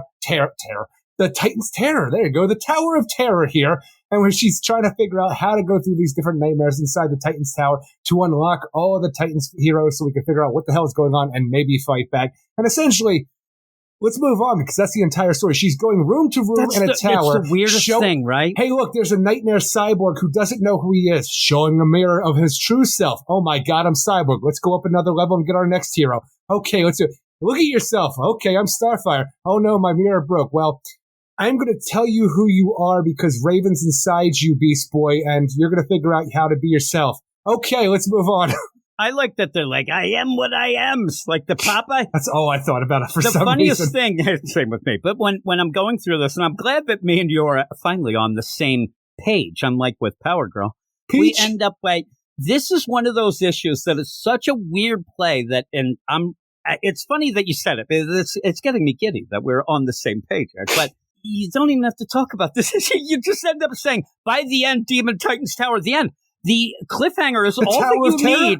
That's all you need in this. But the weird play is I'm interested in this idea that maybe when you end up having the Nightmare Realm, all that hit where you do get Raven, Rachel, her soul side ends up being able to continue, but it doesn't really seem like it matters. It could have just been that there. And, it seems like there was maybe some forethought put in this because of where we were in the Titan series before Night Terrors happened. The idea that we're led to believe there's something wrong with Raven where part of her is missing. Is the idea that a part of her is missing because she gave a part of herself for her love of Beast Boy, and that's what we're seeing right now in this Night Terrors bit. Even if that is, what does it do? It makes her not whole. But that's the thing, though. She's not used to love. Because she's saying that she did that for Beast Boy to make their whole play whole.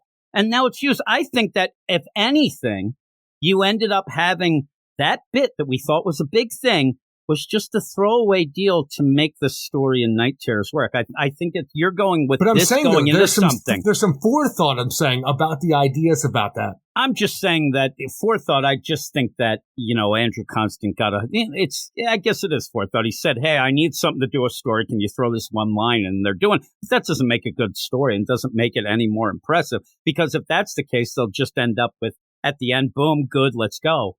And it's just a weird play, the idea, because it seems like when she says it here, it's like a positive thing. Like, don't you get it? Part of me is in you because we love each other. So go and reach that and get me. But by the end, I was like, but that could mean something completely different for a being that is like Raven. The idea that she's already split between her soul self and her regular self. If she gives a part of herself away, let's say to love someone, because that's like, the fanciful idea of love, you give a part of yourself to the other person. But this is more of an actual physical thing because of who she is, or like, with the magic powers. Is it actually making her less where she's able to open herself up and love for the first time? But why would it make her less? I don't get the concept. I'm just saying there's something about this that you could do continuing outside of Night Terrors. This is some revelatory stuff where in the Nightmare, you could find out why, a part of Raven is missing. Once we get out of the Nightmare realm and back into the regular Titans book, we see the ramifications of the action. Well, see, that was the thing that I'm going with the idea where I was trying to say to you that I think that might have been just a little bit that they threw in so that they could do something in this Night Terrors and then it's done with. That after this, it's done because we solved it, because that's the only way they can do the story or something. That Andrew Constant actually got a hold of Tom Taylor, said, can you throw this line in for me? Because I want to use that in this, because they're not giving me anything here of what my story would be. Nobody's telling us rules or anything. Everybody was able to do stuff like that throughout DC Comics. It might have been okay. I mean, even so, we might both be full of it, and they might have just thrown this in. I don't know. But by the end, it's a shitty story. I mean, really, no, it's terrible. To call it a story is actually giving it too much benefit. There's we have a random woman with the voice of Raven in her head leading her through and even the idea where she's just like Supergirl that we had in the Superman book, where Supergirl punched her way into Superman's nightmare, because why the fuck not?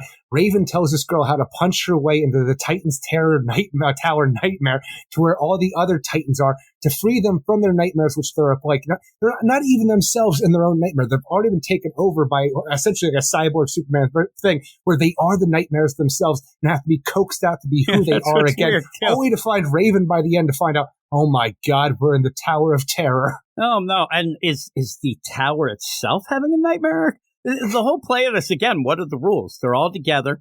Nightwing isn't there, neither is Bez, but they might be out and about, but they're in their own book deal. But still in this, like, is it the girl's nightmare? Is it Raven's?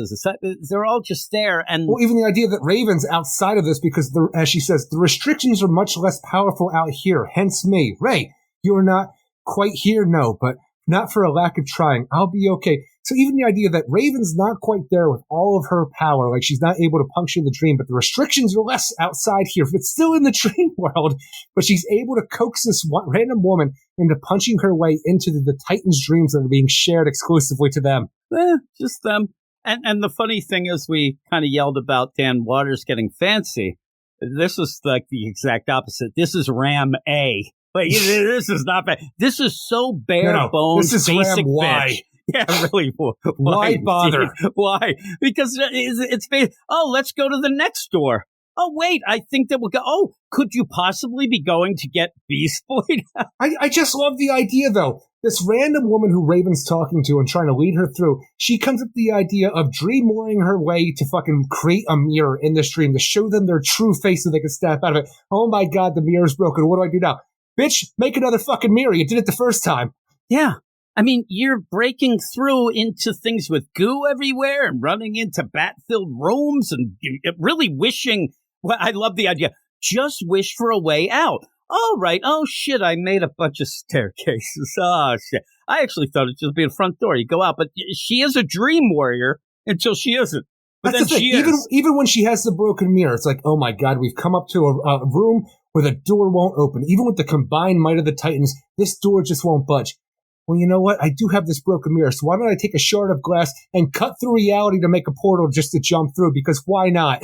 Why not? I mean, seriously, we're not going to get the too magic much. mirror on the wall. Oh my God! You got to show Cyborg what he really is. Okay, look in the mirror. Hey, it's me. Boom. That it starts off just so basic. I got so fucking frustrated because I thought it was going to do the basic bullshit where it's just like, I'm more machine than man. This is my biggest nightmare. But when it didn't even do that, he just snaps out of it. We move on. I'm like, why didn't you do more? Like I'm saying, it's like so not anything. Like they didn't even do the stuff that we normally get frustrated with people doing. It's not even that much. It's like it was less. How was it less than the basics?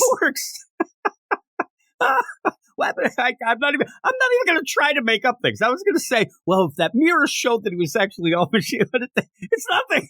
He's like, oh, magic mirror on the wall. What am I? You're Cyborg. Oh, shit, I am. Okay, let's move on. Hey there, Starfire. What are you? I'm Starfire. All right. Cool. This is all that I am. Oh, yeah? How about now? No, I'm Starfire. Cool. Let's move on. Hey, Donna Troy, you got a lot of, like, never-ending face with teeth. No, you don't. Oh, you're right. You're right. And how are we going to get out of here? I think I'll just cut a hole in here. Oh, my goodness. Dream Terror Tower.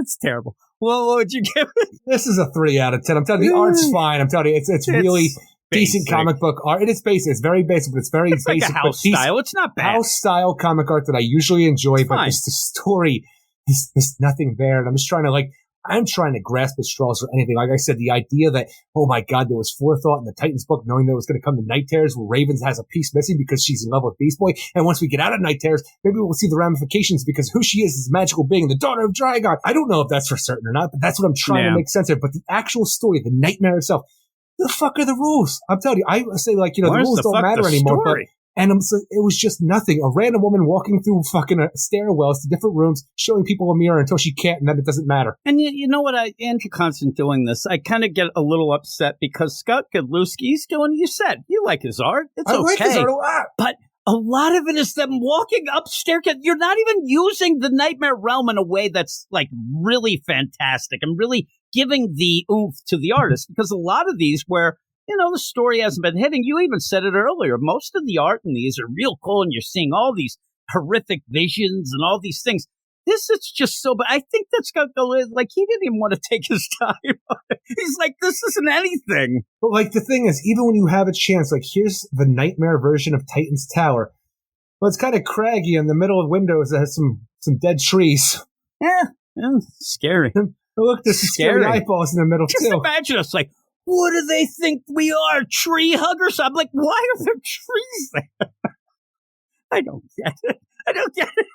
Oh, it's nothing. What are you giving this And then book? it's lightning. I'm giving it a 2.5. I'll give it a 3. I don't want to be too mean. I mean, but it's just nothing. Like I'm telling you, I love the Titans a lot, and I expected something because you have the team together. This team that is essentially a family in DC Comics that I love. And if you're going to have this combined nightmare that I don't fully understand, show me something besides for a random woman who has to break her way into somebody else's collective dream. Seriously, I mean, just the idea, and I think it's because Tom Taylor is doing the Titans book. He's also doing Nightwing. They have an event coming up in a little bit, and he's probably catching up or getting ahead. That's why he's not here. But just not having him on this, whether you like him or not, that lessens it already a bit because the main writer isn't doing it. But they're the big team. I mean, they replaced the Justice. There's a lot more nightmares that I could think of, oh, my, I am's what I am's. Look at the mirror. Oh, shit, I'm Cyborg. I ain't am's what I am's. I'm actually the Cyborgs.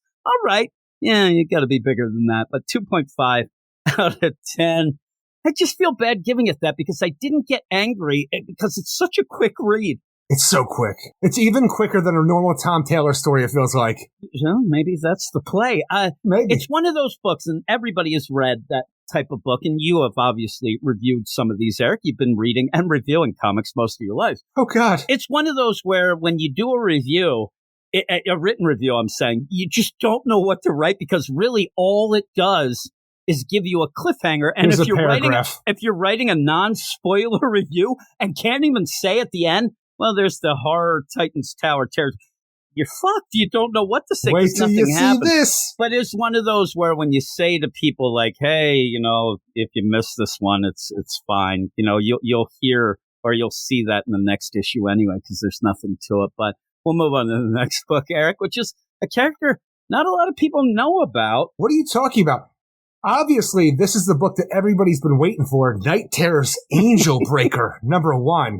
You say that before the credits. I mean, really, when you have a character like an Angel Breaker that not a lot of people know, because there's not a lot out there, what you end up doing, you always team them up with the kick-ass Raptor, who everybody loves. I'm like, what is this? Is this book fighting itself to try to not sell? It's before the credits, but this is a Tim Seeley issue, so it made perfect sense to me. Wow. Even though Tim Seeley in his Nightwing run killed off Raptor in his own run. The character he created, he killed his own character off. Somebody else, like Christopher Priest, brought him back to life for no reason. And like, well, I guess he's alive now. Let's use him again. Yeah, and then he was like, dang. Even with all that, the idea, I saw some people that, I mean, seriously, a lot of people before this issue came out said, I'm looking forward to... I'm trying to say it with a straight face here. Yeah. I'm looking forward to this Angel Breaker book because I don't know anything about the character, and I'm hoping that I get some info because kind of looks kind of cool. And then I read this, I'm like, what are you doing, Tim Seeley? Like, you're kind of like, you're alluding to things. You get a little whisper down the lane, but it really could. We said this about Punchline, but this is a character that desperately needs some sort of push. Still feel like it did more than Punchline. Now, it did, but it did in a weird way that I was also confused about. But give us the credits and we'll get into it. Night Terrors, Angel Breaker #1, written by Tim Seeley with art by Aki Bright, Brian Reber, and Seda Temofonte. And in this issue, we're going to be dealing with Angel Breaker having to break into the Cult of Cobra to get the Asclepius, which is a dream snake that allows you to have the hidden abilities and talents of people that it's taken from, so she can learn all the fighting styles that she needs to become the greatest warrior there is, kind of like a Lady Shiva, but cheating using a dream snake. Like the Matrix. She wants to be Neo. She's going to say, I know Kung Fu at the end. Exactly. That's essentially what it is. You can download anything in your mind that it has, like, essentially it has all the talents of the Justice League as well. It has all this stuff. It is a cool concept, but she needs someone to help her break in. So obviously she's going to go and get Raptor and freaking, the hell is his gauntlet called? Do you remember what it is?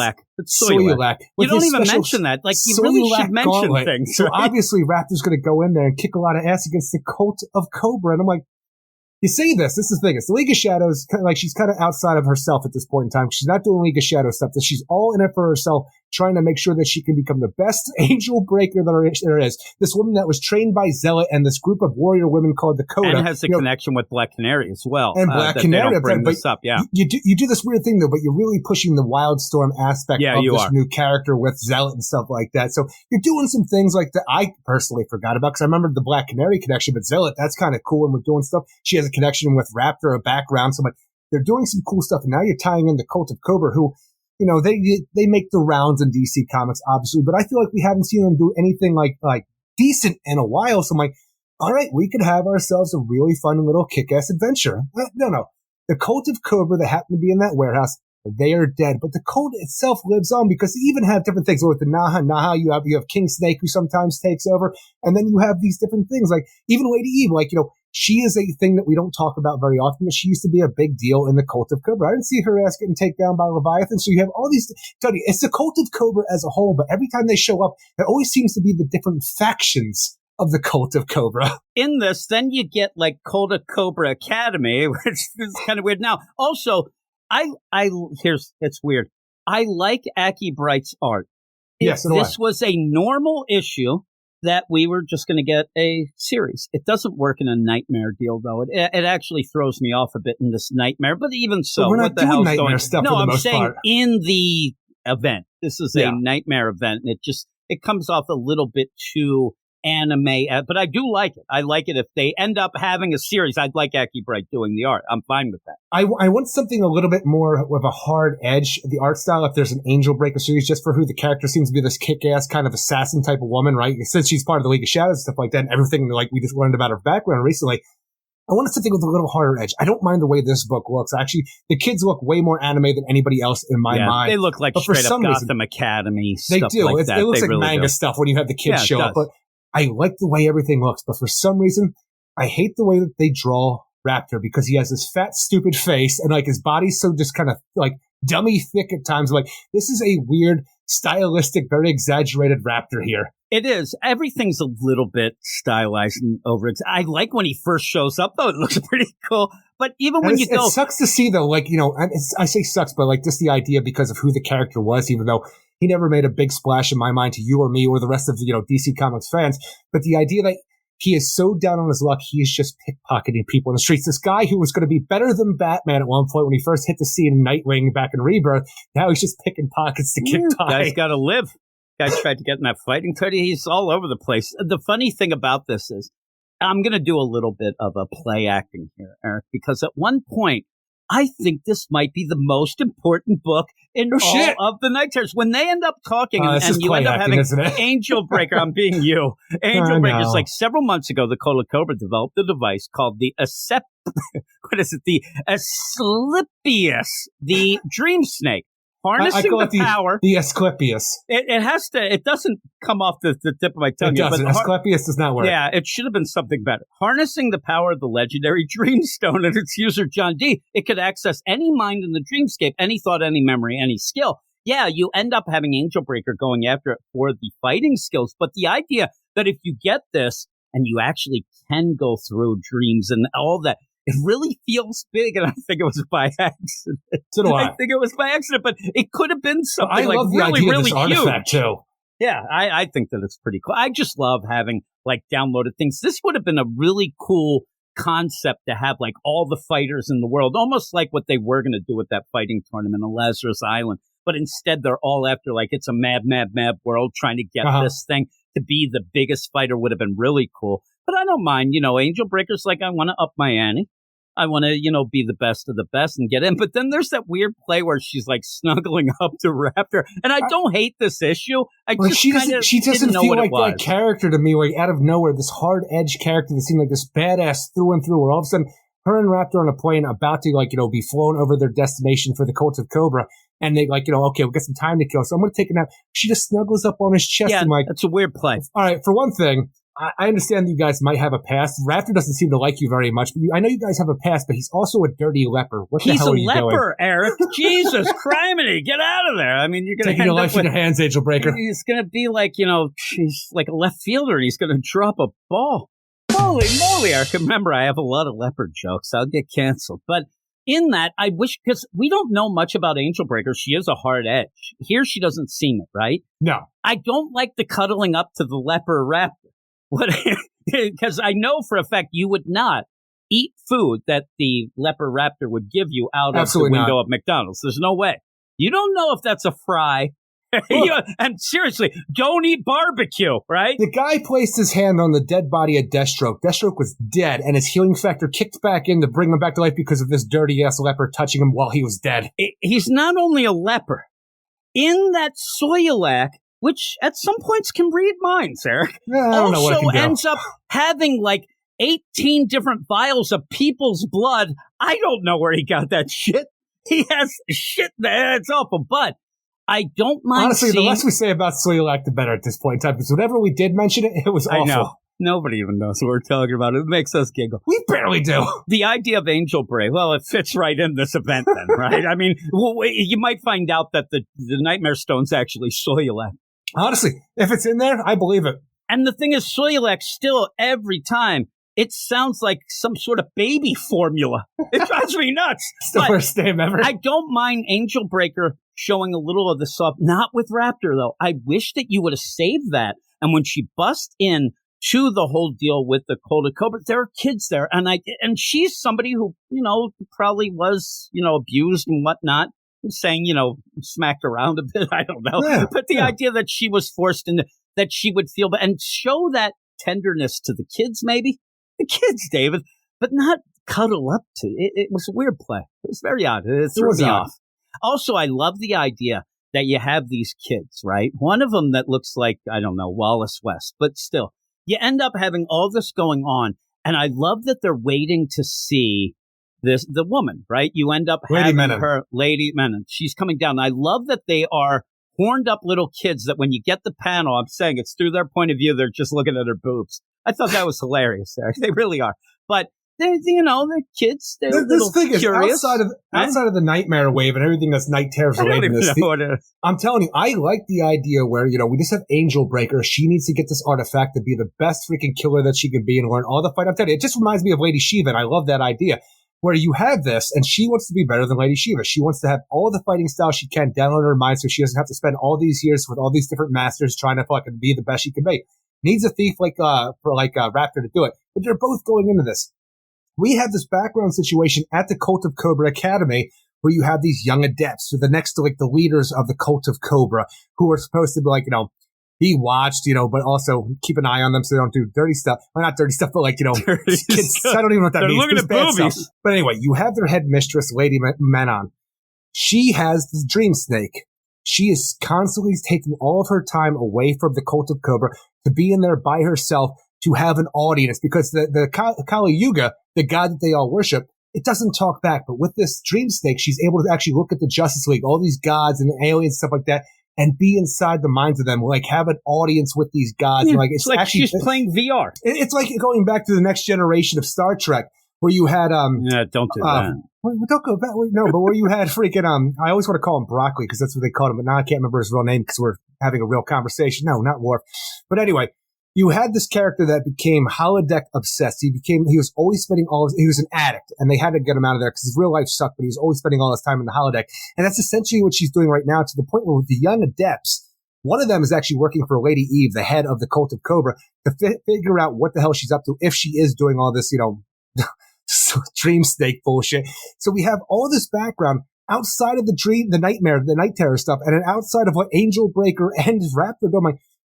We feel like we're living in a lived-in world here where things are going on outside of it feels really good to read this Angel Breaker issue. And and mostly probably it's because it has little to nothing to do with night terrors. Yeah, and you are right. It is like a Reginald Barkley character. Yes. And you end up where you're going through this. Barkley. I don't know why I couldn't think of that. And that is, the classic. That's a mythological deal. But it would work. If you're bored ass there, the fucking, no, you ain't talking to you. So you're doing this, having some fun. That is cool. And while I'll go with the whole play of this, though, is where I'll give Tim Seeley some credit. He's given no info as what we've been told. So he's like, fuck it, I'm going to try to make something that people will want an Angel Breaker book out of. And you kind of get that up until the end. You end up seeing some things. She's interacting with Raptor, kind of fun. You get these kids, all that. And it does have a good concept. The worst part is that it ends up hitting the Nightmare realm. But even as that happens, where were the robots, Eric? There's a plane that crashes. It's right there. There's people dying. I knew that those robots were stinking liars. They weren't telling the truth. It's so funny to me, too, because one of the things that we were talked about in the night terrors, the idea of well, if the whole world's asleep, what are we doing? Oh, don't worry. We have people like Red Tornado out there that are saving the planes from the sky. So we have the plane that is going down over top of the Cult of Cobra. Raptor and Angel Breaker are parachuting down to their target to, steal what they need to with the Dream Snake. The pilot's supposed to fly away, but Raptor, he don't trust no Angel Breaker. He paid him an extra bit of money to fly around some more because Raptor planned on killing Angel Breaker. Yeah, he just wants to kill her. He's going to steal the shit and get out of there, which is because funny. The guy is down on his luck. So now that we have this pilot who's been circling around the area, he's done falling asleep, and the plane is crashing down right on top of him. This is hilarious. Yep, yeah. Not only that, but the other 20 kids that are there, the people, they're all dead. I mean, anybody in that plane. So those robots are liars. They didn't save everyone, but It's kind of funny. When I saw that, I'm like, oh, shit, where's Red Tornado? What happened if Red Tornado swooped in, grabbed the plane, and just took off? And Raptor's like, oh, damn it. It's not there, but it blows up. But yeah, this whole play, it works out. But the thing is, did we ever figure out how this is working? Because it does seem like our characters should have been hit by the nightmare wave, right? But they're not asleep, or they're asleep, but they're experiencing the real world where the plane is falling down on them, about to crash land on them. So that's real world stuff. And it doesn't really seem, besides for the actual monsters that come in at the end of this issue, that you're actually dealing with actual them being asleep nightmares. So like, yeah, the weird play that is, you're almost playing with the spiritual deal. And when they're talking about the idea of the snakes, I think that might have averted that little section. And what we're seeing is the super, I don't know. I don't know if that's the case, but I don't think they fell asleep. I think this is more of the supernatural stuff. And I'm telling you, it's weird too, because we actually have, creatures that are nightmares in the waking world, these nightmare constructs that we've seen throughout. So is that all we're dealing with here with the Academy, the cult of Cobra, when they actually have these nightmare creatures? Like, are they actually like the sleepless nights, just constructs here in the waking world? Or are we experiencing a hyper-realistic dream where, like, almost like me when I sleep, where I'm such a boring fuck. When I fall asleep, it is everyday stuff. Now, I don't ever have nightmares of the day. I'm telling you, I've had a dream before where I woke up because I had a text message, checked the text, put it back down, and went back to sleep, and then realized later on that was a dream. I never got a text. That was just the dream. I went back to sleep in my dream. But I'm telling you, my stuff is just so ordinary. I get up and go to work. And then I wake up. I'm like, fuck me. Why do I have to have a dream like that? Are they experiencing something like me that's so hyper realistic that it's just their waking lives, but in a dream? They do end up like falling into that nightmare realm. So I guess at the end, but then seeing the plane crash seems a little bit off. Well, even the idea where the one of the adept kids, he's like, I'm online and everybody's falling asleep who are doing live streams. Like, so he's obviously he's online on his phone knowing that everybody else is falling asleep. Are we protected? Because at one point they say that the dream snake is protected around lead walls because of the supers and stuff like that. Do we have other stuff around the cult of Cobra that when the nightmare wave hit that allowed them to stay awake that we don't know yet? I think they're awake. I think that people have even said that Angel Breaker's cool because that's a book where she's awake. It might even say in the solicit. I don't know. But yeah, the nightmare wave's there, but it's afterwards and they're yelling about it. So maybe they are doing weird plays, like you said, that it's so mundane that they're actually reacting like they would. We'll have to see. We'll have to see in the next one. But I actually didn't mind this as much once we started talking about it because it is a character we don't really know much about. Got a little bit with the sword. And even the stuff, like, I don't care about Raptor, but Raptor teaming up with Angel Breaker. I'm telling you, it's one of those weird misfit, like, pairings that I love, almost like a Hex and Violence. But then they're doing Cult of Cobra shit. And I'm like, and it's a side of the Cobra that we actually don't see where, they're constantly trying to kidnap Deathstroke's daughter, or, it's just not like the Naha. Oh, I was waiting for the Deathstroke's daughter to show up. I'm just saying, it's just one of those weird. I'm telling you, there are so many different little factions and things. Oh, what did I say? We both said Deathstroke. Deadshot. Yeah, Floyd's daughter. But when you have this, it's just one of those weird little factions that you don't get to see all the time with Cobra that I appreciate seeing in this weird scenario with a goddamn magical dream snake. I'm like, this is fun as hell, and I really wish that this was its own thing outside of Night Terrors because I had a good time meeting it. Yeah, but it was just a deal. This actually reminds me of a bit like a funner version of Dan Waters' Azrael, where we ended up having some fun little plays. And you could have had, it's such a weird team up of Raptor and Angel. I think we like it because it's something that we dealt so much with. So we could then impress people with our Soilak knowledge. Is that all about the Soilaks? But it's weird, though. It only took like that little bit of having a character that we actually know. Yeah, we know he's a leper and we laugh about that, but we do know about him, which then kind of eases you in with the Angel Breaker. And it actually worked out well. Maybe not as a Night Terrors book overall, but as an Angel Breaker book, I kind of do wish this was just, hey, don't put this in make it a Dawn of DC miniseries. Seriously. And I'm try that. Angel Breaker #1, where it's a heist, we're going against the Cult of Cobra with Raptor. I'm like, yes, please. Get rid of the nonsense of that, the wave at the end. And I think that this #1 would have been way better than stuff like a Hawk Girl, even like a Cyborg for me and things like that. It could have been something, Eric, but we'll see. What are you going to give it? Ultimately, I like the art a lot, besides for the dummy thick look of Raptor. And I'm like, tell you, It's not as hard edged as I wanted for like an Angel Breaker character or even a Raptor at this point in time. I think it was more for the kids, right? Again, I had fun with this just because of the crazy concepts and how well it worked, because you have this entire world that's like, has its own personal stories going on in the background outside of anything. And I'm like, it's good. And like, it's not great for a Night Terrors book because once, his Angel Breaker is hit by the wave, she's like, I saw something weird, violent, and terrible. A dream from her past of the story from when she was a kid starts attacking them by the end, but they seem to be awake, but they're in Angel Breaker's waking dream. We don't know enough about the character Angel Breaker, so maybe it's a side effect of something that she's actually a part, like something that's a part of her. Who knows? As a part of Night Terrors, it sucks. As his own story, had a great time. 7 out of 10. I'm 7 out of 10 as well. I'm wondering how many people, because Raptor isn't well known, they're like, man, that guy's got the Infinity Gauntlet on. It's crazy. Like, I'm looking at it, I'm like, it kind of looks like on the upper half, especially. But yeah, I'm kind of saying that we might have a cool little Angel Breaker book that we could have even coming when out Angel later. Breaker hears this rattle of this monster at the end and grabs hold of her, like, what the hell are you talking about? That event, everyone falling asleep. It tore Nanny Gillo and her rattle from my dreams, Raptor.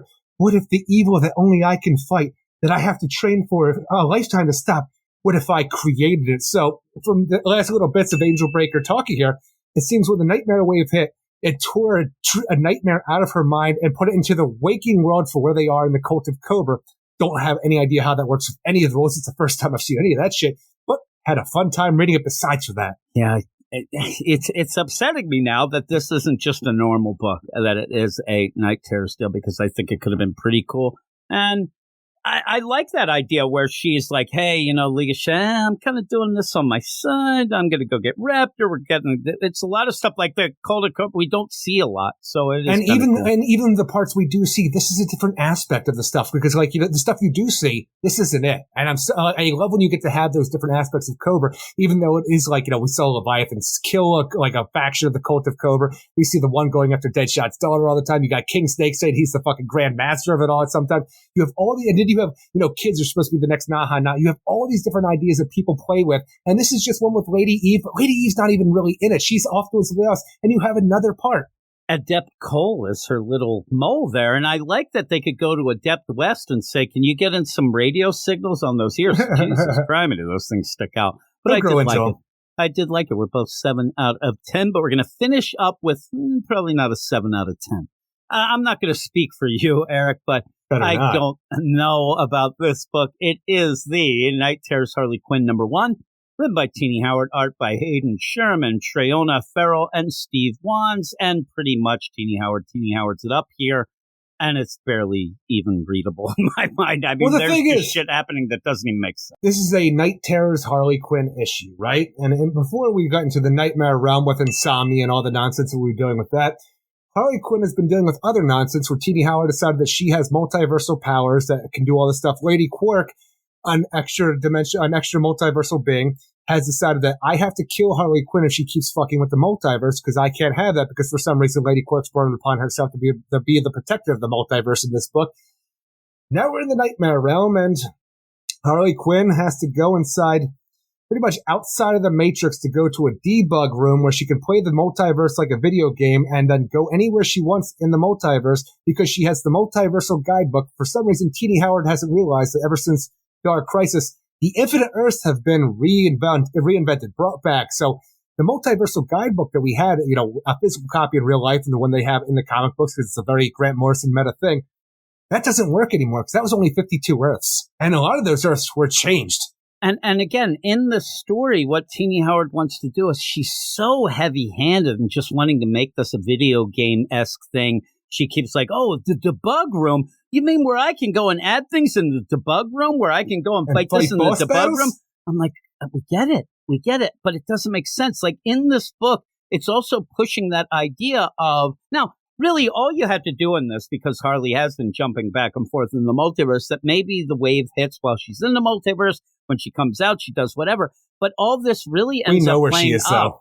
It's just bullshit. She ends up saying in this, Teenie Howard, well, Harley's so good that none of this matters, and she's able to, pretty much cheat code her way into even more nonsense. Well, but then at the end, I start thinking, are we doing like an Ender's Game here where she thinks she's doing something, but this is more of the plan. I'm giving her so much credit, more than she deserves, of this is like an ultimate plan of Insomnia to make Harley think she's not doing this, but she is, but she's also going through things. I don't know. Now, if you tell me, if this was actually in the book, because I'm telling you, it's not actually in the book, but if you tell me the grand design could have been, along with what you're saying, we're out of nowhere because of Harley Quinn's, for some reason, current connection to the multiverse that she has in her Dawn of DC run, that Insomnia is using her Dream Warrior power to freaking jump into the multiverse to look for the Dreamstone in other worlds.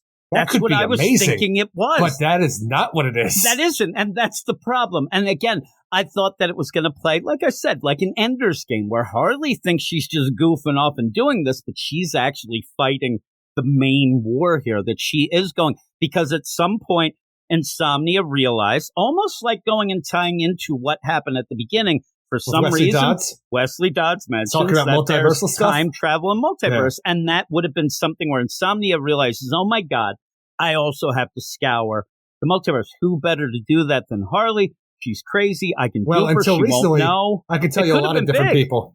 Yeah, well, yeah, exactly. And so when you have that, though, you mess up with the multiversal gut, and that is something, again, I knew that you would have a problem with it because it is a problem.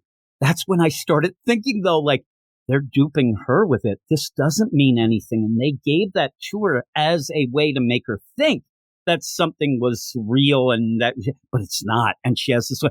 But I can't give Teeny credit like that because she doesn't know. And then it doesn't even seem like that. It even seems like the debug room that, like, it's like when Harley is put into the dream state, the nightmare realm, she sees all these incredible things it couldn't be. And she has to fight the anti-monitor, Doomsday, all this crazy stuff. And she says, look, I have faced all my fears because he can't catch a break anymore. No. But I've been crazy a long time, and I've had to fight my fears and the things that like are my nightmares for a long time. I know this is all bullshit. And we have this voice that's narrated to her, like this overreaching being saying, all right, you know what? I tried to fool you, but you weren't able to do any of this stuff. This was all a test.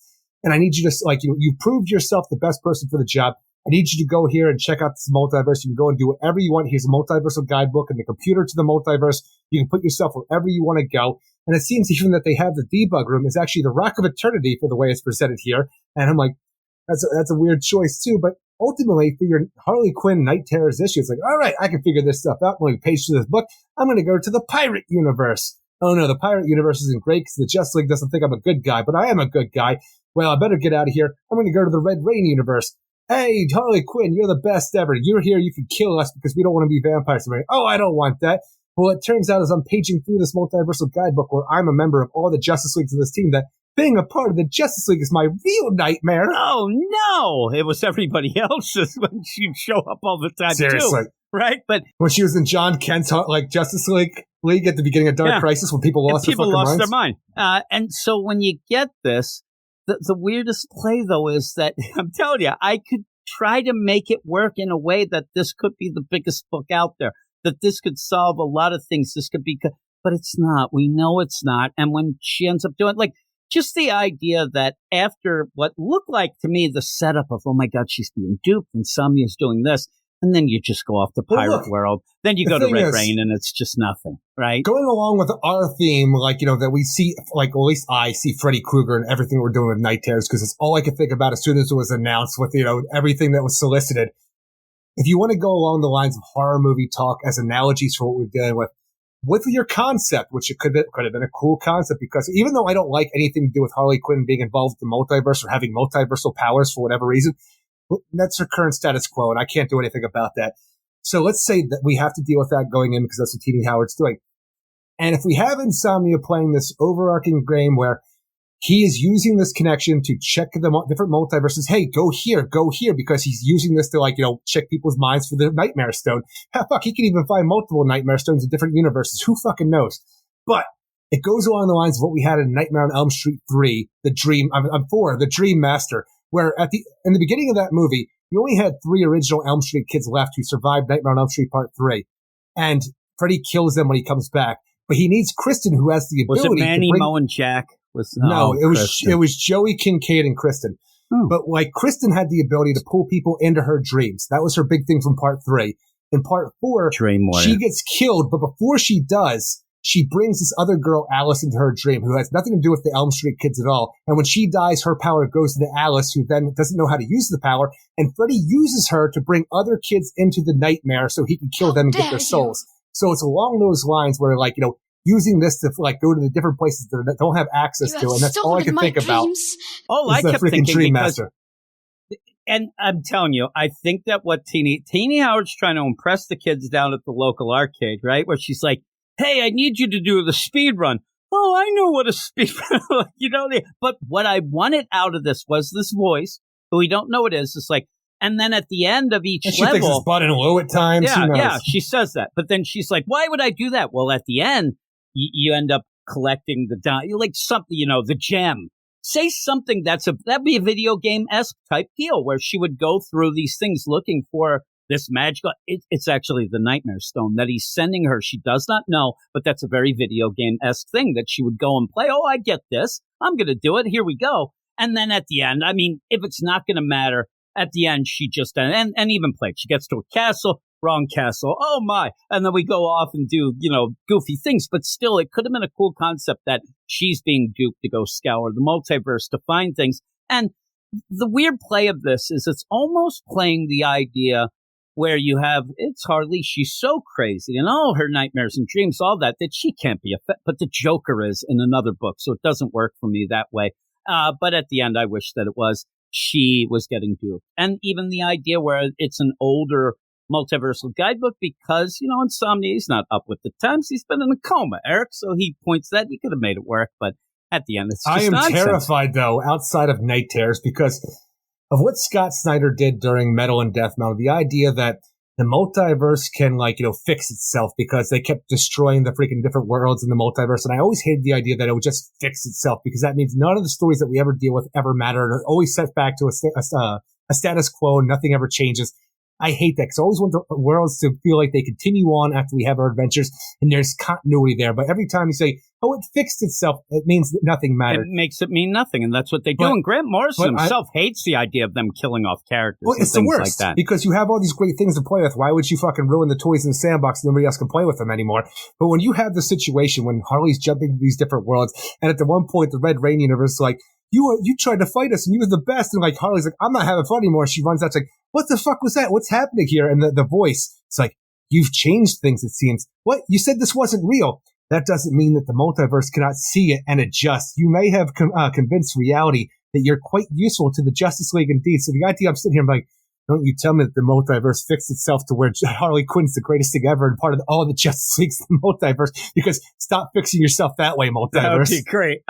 And again, at one point, I actually even got like not giddy, but I actually thought, oh my God, Teenie Howard, you know, we're not really digging the Harley book, but you're going to use Night Terrors to actually fix the Lady Quark situation so we could actually get a fucking real story in the regular thing. I actually thought that, and then I looked at it just continues with the Lady Quark stuff. After this, it would have been a kind of a cool play that she ends up fixing it during Night Terrors, but I don't know. It's just all over the place. But it actually, if you're enjoying the Harley book, I guess you'd enjoy this because it's just as much bullshit as everything, right? It's just nonsense. But what would you give it? Well, you're not going to do the backup in this thing? Because I thought you said there is a backup. You were talking about the backup before we got on. I started paging through it, and I downright refused to read it. I paged through it, but it's Leah Williams, though. You liked your page stuff earlier. I did like that one page thing, just that one page thing earlier. But the idea that we've had these backups in this Harley Quinn book, which were in continuity dreams of Harley Quinn in the backup to the Harley Quinn book. The idea that we have another dream backup in a Night Terror story that's all about dreams, but not associated with it. I'm like, fuck you. I am not doing this. You say that, Eric. Then take into this that it really feels like the Night Terrors version of the Frank Thierry Harley ruins the DC mode. And then it makes it even worse because she ends up there without knowing, and she's with a future Harley. Like an old lady kind of like type Harley. Like old lady Harley again. It's exactly like that. I thought at the end I was going to, that's Frank Thierry. This is kind of a weird concept that they ended up getting a mini-series and tagging it, but it isn't. And it's nothing. It's nothing. It's just to add money to the deal. It was nonsense. I actually was just going to skip it, but since you said it, it is written by Leah Williams with art by Ben Templesmith, who I usually like, but not in this situation. No, I don't care think he for had it. much to do with colors by him as well, and Hassan Atsame Al-Hal on letters, but it's nothing. It's just the thing is, I didn't read it, but I wanted to bring it up to tell you why I didn't read it. Well, and I actually thought that, he might have missed it, but it's like right there at the end.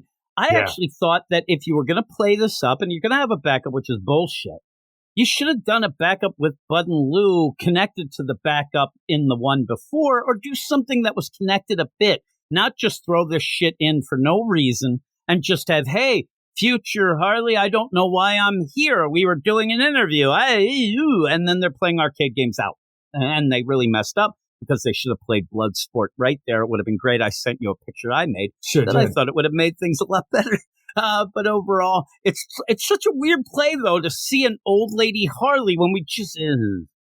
nonsense. What would you give it? Ultimately, I'm going to give this a 3.5 out of 10. The main art's not terrible, but it's not something I really enjoy either. And the backup art doesn't do anything for me. Our story in the backup doesn't do anything for me. The only thing that really intrigues me is the idea that you put forward with Insomnia using Harley as a conduit to the rest of the multiverse. But I can't even say that's real if this is going on here. You get some cool looks as Harley doing weird multiversal stuff in worlds you don't normally get to see in the DC universe. But like most things in Night Terrors, it doesn't matter. It doesn't matter. It doesn't matter. It doesn't matter. It's a weird play. I could say for one thing, I already said it. If you're reading the Harley book, I guess you like, but isn't this like something that you're trying to do a little thing different? You know, you're trying to do it a little bit different with it, and it's just more of the same bullshit, and even worse, because it doesn't matter. Not that the regular one matters either. I wish that she ended up doing something where suddenly she wrote like a serious issue, like this was the deal. That, and again, you're playing with Harley. You can do a lot with her nightmares and things like that. And instead, she's too smart to bug room, speed run, boom, boom, boom, out. You do get Kevin for a second as a swab in the deck. He's like Shmee. Yeah, he's nothing. I wanted more of him. Maybe, you could have had a nightmare that Kevin, you left him behind because you did. Even then, when you end up where she's like, I'm in yo-ho-ho and a bottle of rum, the pirate deal, and you have a guy walking that looked just like Superman. I'm like, Superman just nonsense. Yeah, That's what I'm saying. So I'm like, what was that? Like, where is the nightmare realm where Superman actually is doing that porno with Big Bart? It should have been right there on that deck. Dream realm. Dream realm. That's a nightmare for me. Those are two sexy people would just make me feel a little self-conscious. I forgot you love Uggo porn. Seriously, if you're going to, imagine things, you should be a little realistic with it, Eric. I got to be realistic. I'm not a handsome man, Eric. I'm not going to be able to pretend that. What is your book of the week? My book of the week is Night Terrors Action Comics #1. My book of the week is Superman Last Days of Lex Luthor, #1 that we played up on the Patreon Spotlight. Here is what we have for next week. And just to say, I think that you're nonsense. But again, I think that your book of the week that one year was Hawkgirl. So I think that happened at one point, right? Am I mistaken there? Did you say that book of the week 1 year? Maybe. 1 year you did that. You did give Tim Drake a book of the week, so nobody can take it all with a grain of salt. Here we go with what's next week. Two of these books will be on the, you are one of the few. We are here, I'm telling you. Don't go over to the YouTube. You say you like anything, they kick you the hell off there. Here are the books that we'll be talking about this week or next week, and two of them will be on the Patreon-only Spotlight, and we'll probably end up having a Friday, thank God, it's Friday show, because we have 4 non-spooky books, including Adventures of Superman, John Kent, #6. All right, That's a finale. Gabe kept pushing the idea that it, really solid, this is the end of Tom Taylor doing anything at all, which I kept going forward. And he's already said that they have big plans. But City Boy #3, Eric. All right, I look forward to that. Deal. Justice Society of America #5. We'll see if that actually comes out. And Steelworks #3. I kind of look forward to that. He wants to get rid of the superheroes. He does.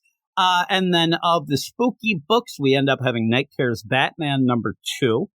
And again, this is going to be the telltale week. This is where shit has to come together. Yeah. If we end up going through this first week of the second half, and you end up, well, that didn't mean anything. That didn't, and then we're in big trouble. Especially, I mean, at least they have to mean something within their own books, right? Especially Night Terror's Ravager #2, because that's where everything hangs. That is coming out, Eric. I was trying to hit that, but I'll also hit that. Stolen my dreams. Night Terror's Black Adam #2. But Batman shows up there. Is it the real Batman or a nightmare construct of the Dark Knight detective?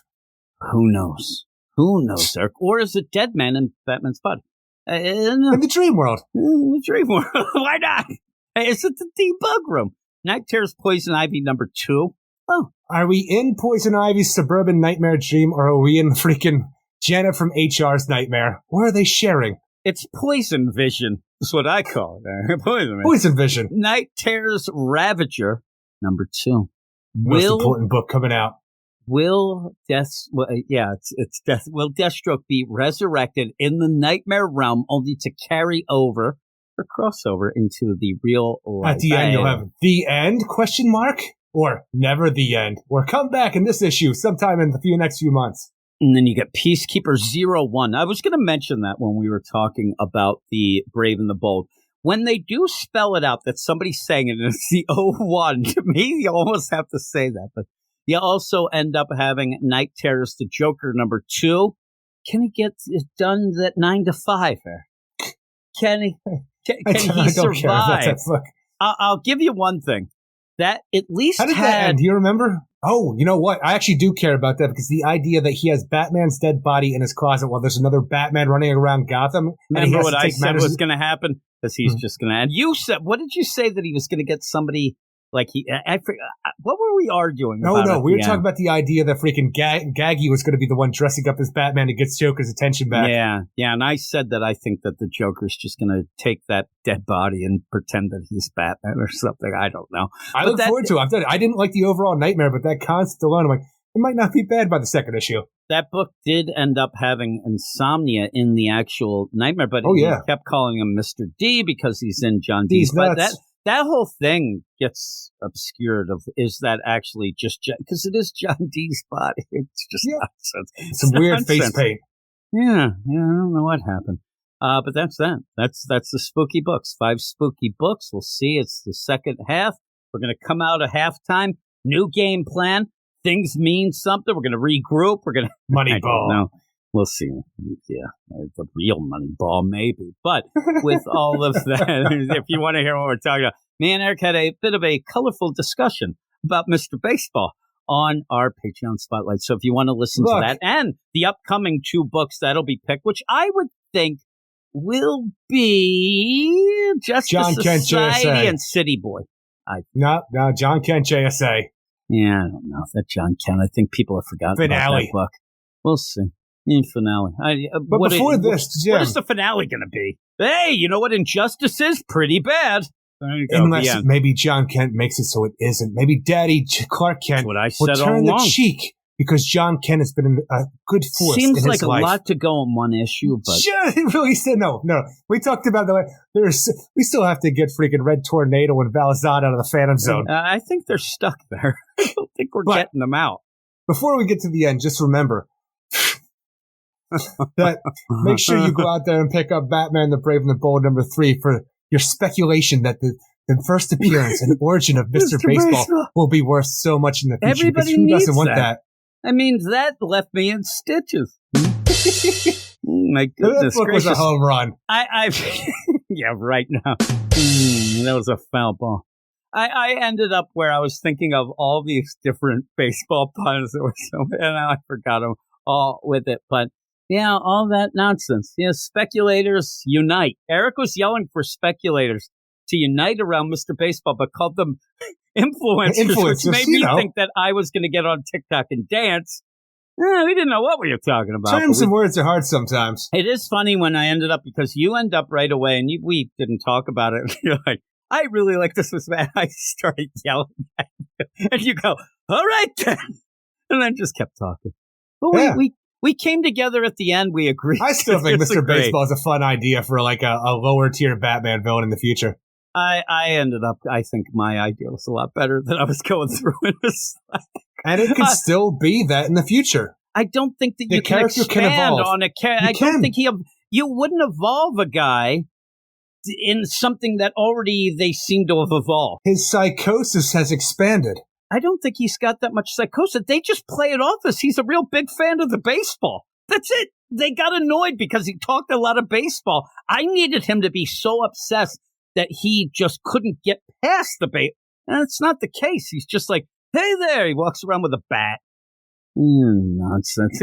Maybe. We'll see. Two-Face evolved. So can Mr. Baseball. I actually hope that he does show up just for your sake so I can laugh at you that you're wrong. Again, that's what I need. But who knows? Speculators unite. And the influencers. Get all those people. I hear Logan Paul's really going wild about this Mr. Baseball. That's all I know, Eric. I don't know. You're right. I need to get Logan Paul on my side. Where is Gigi? Is it Gigi Hadid? Is she out there? I heard New Jeans is dancing around singing about the Mr. Baseball. Eric, it's going to be a hit.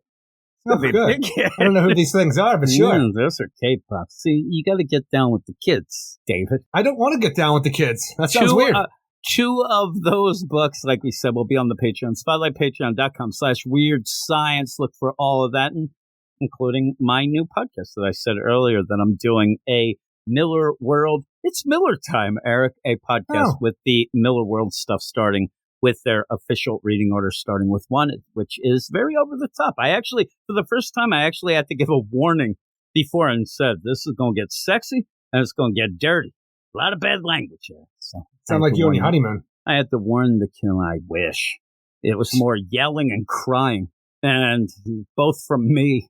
But that's it. That is it. That's the Night Terrors with a K. Happy Summerween, all of that. What do we say at the end there? Everybody have a great week. Keep it spooky. Spooky. And we'll see you in 7. See you in 7. You are all weirdos. Weird science is the revolution. Weird science is the revolution.